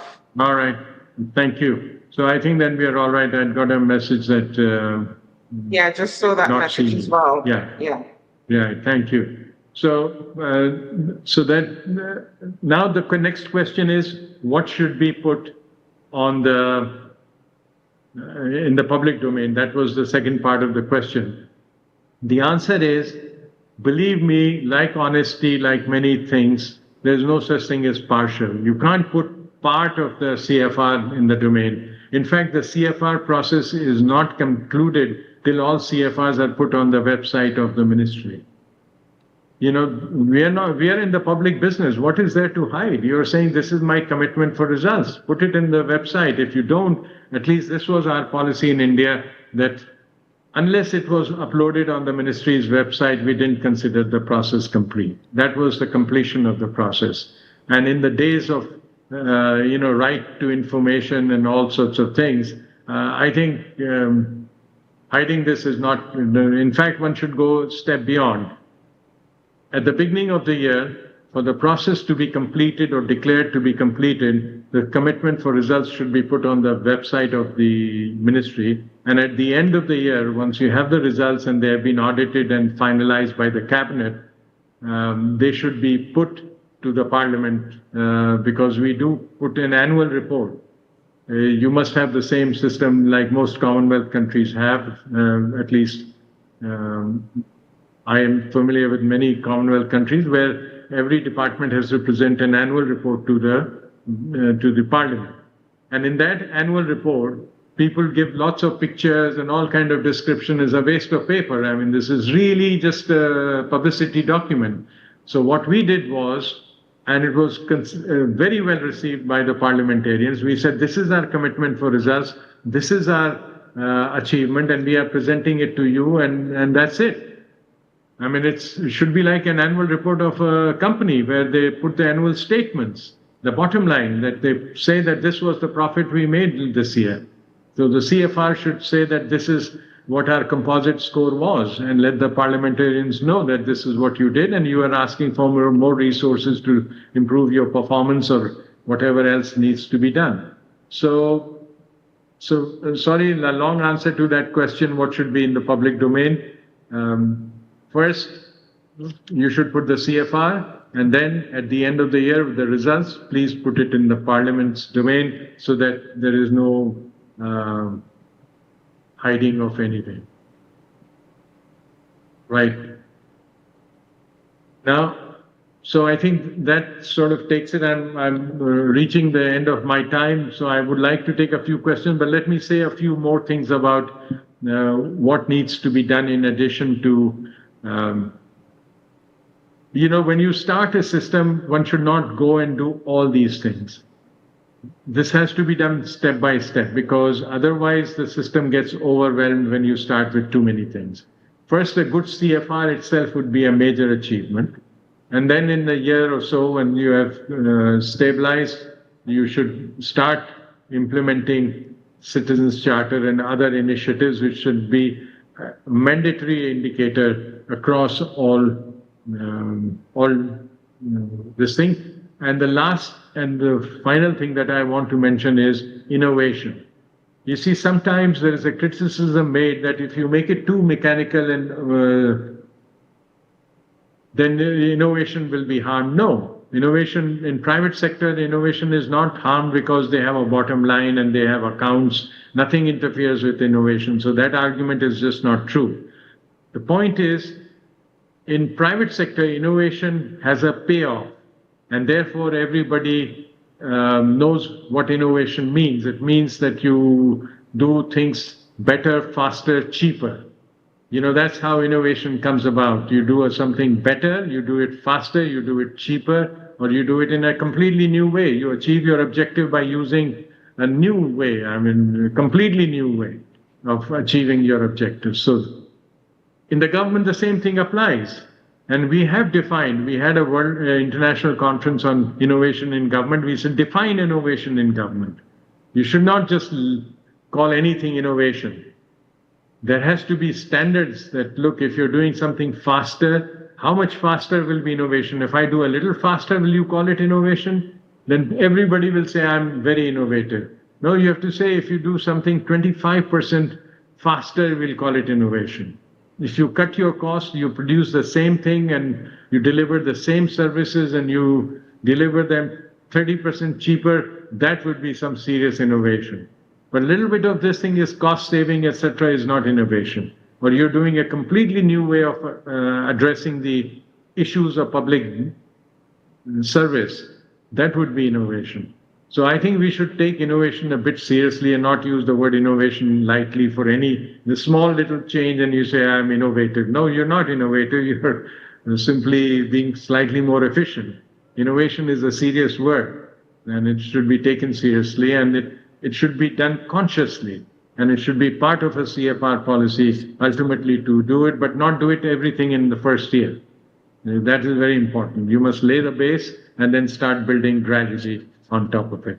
But the bane of the difference between public and private sector is just that at the end of the year, the performance of public sector lies in the eyes of the beholder. And that has to change. And CFR is the only mechanism that I know which changes that.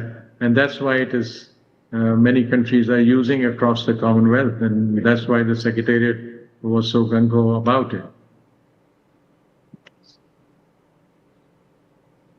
So I'm going to take a pause because I could go on if there are any questions. Happy to answer, but I know I have reached, my time limit that was given to me.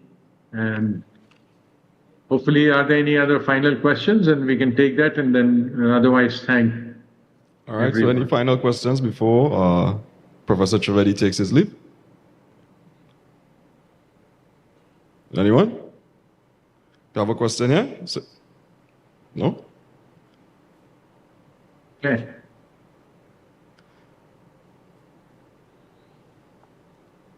Everyone is okay? Well, Professor Trivedi, it seems as though your presentation was extremely thorough, so it was self-explanatory. That's probably why it has no questions. Thank you. Yeah? Well, thanks. And that's what we'll believe. Yeah.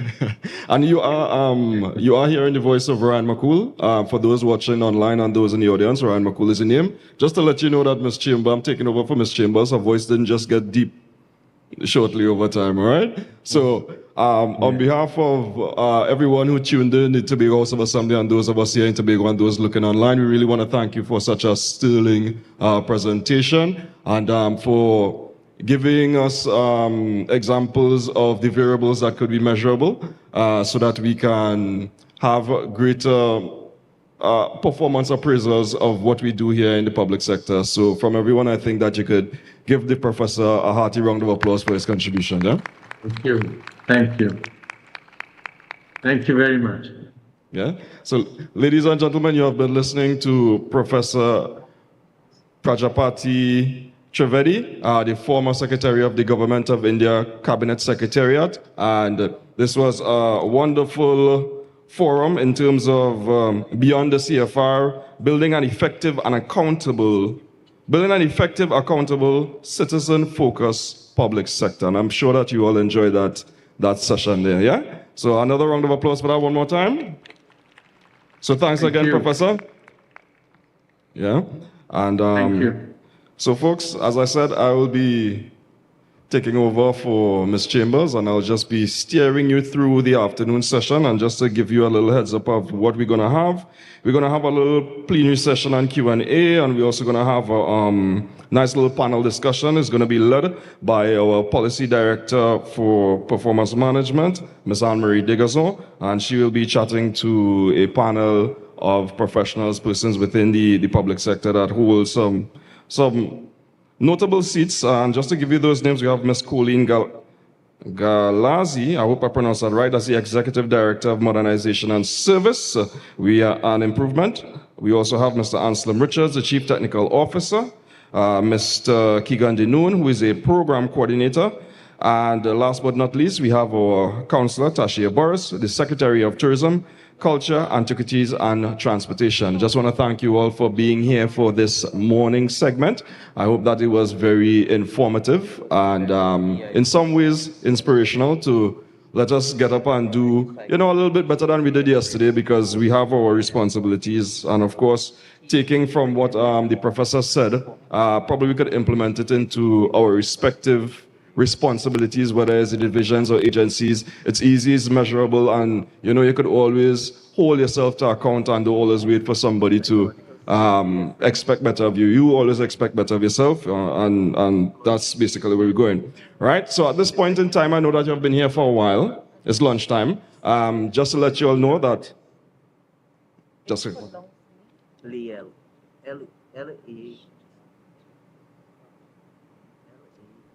Right.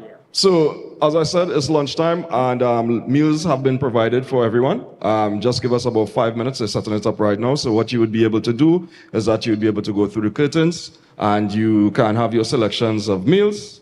I don't have the menu in front of me. You would have to go and find out for yourselves, right? And we have some house rules. Of course, eating in the auditorium is off limits, so you could probably come back right to your tables and have your meals. Again, eating up in the auditorium, eating and drinking is prohibited. So, hope you all have your meals and hope you all stay for the remainder of the afternoon sessions, yeah? And thank you so much.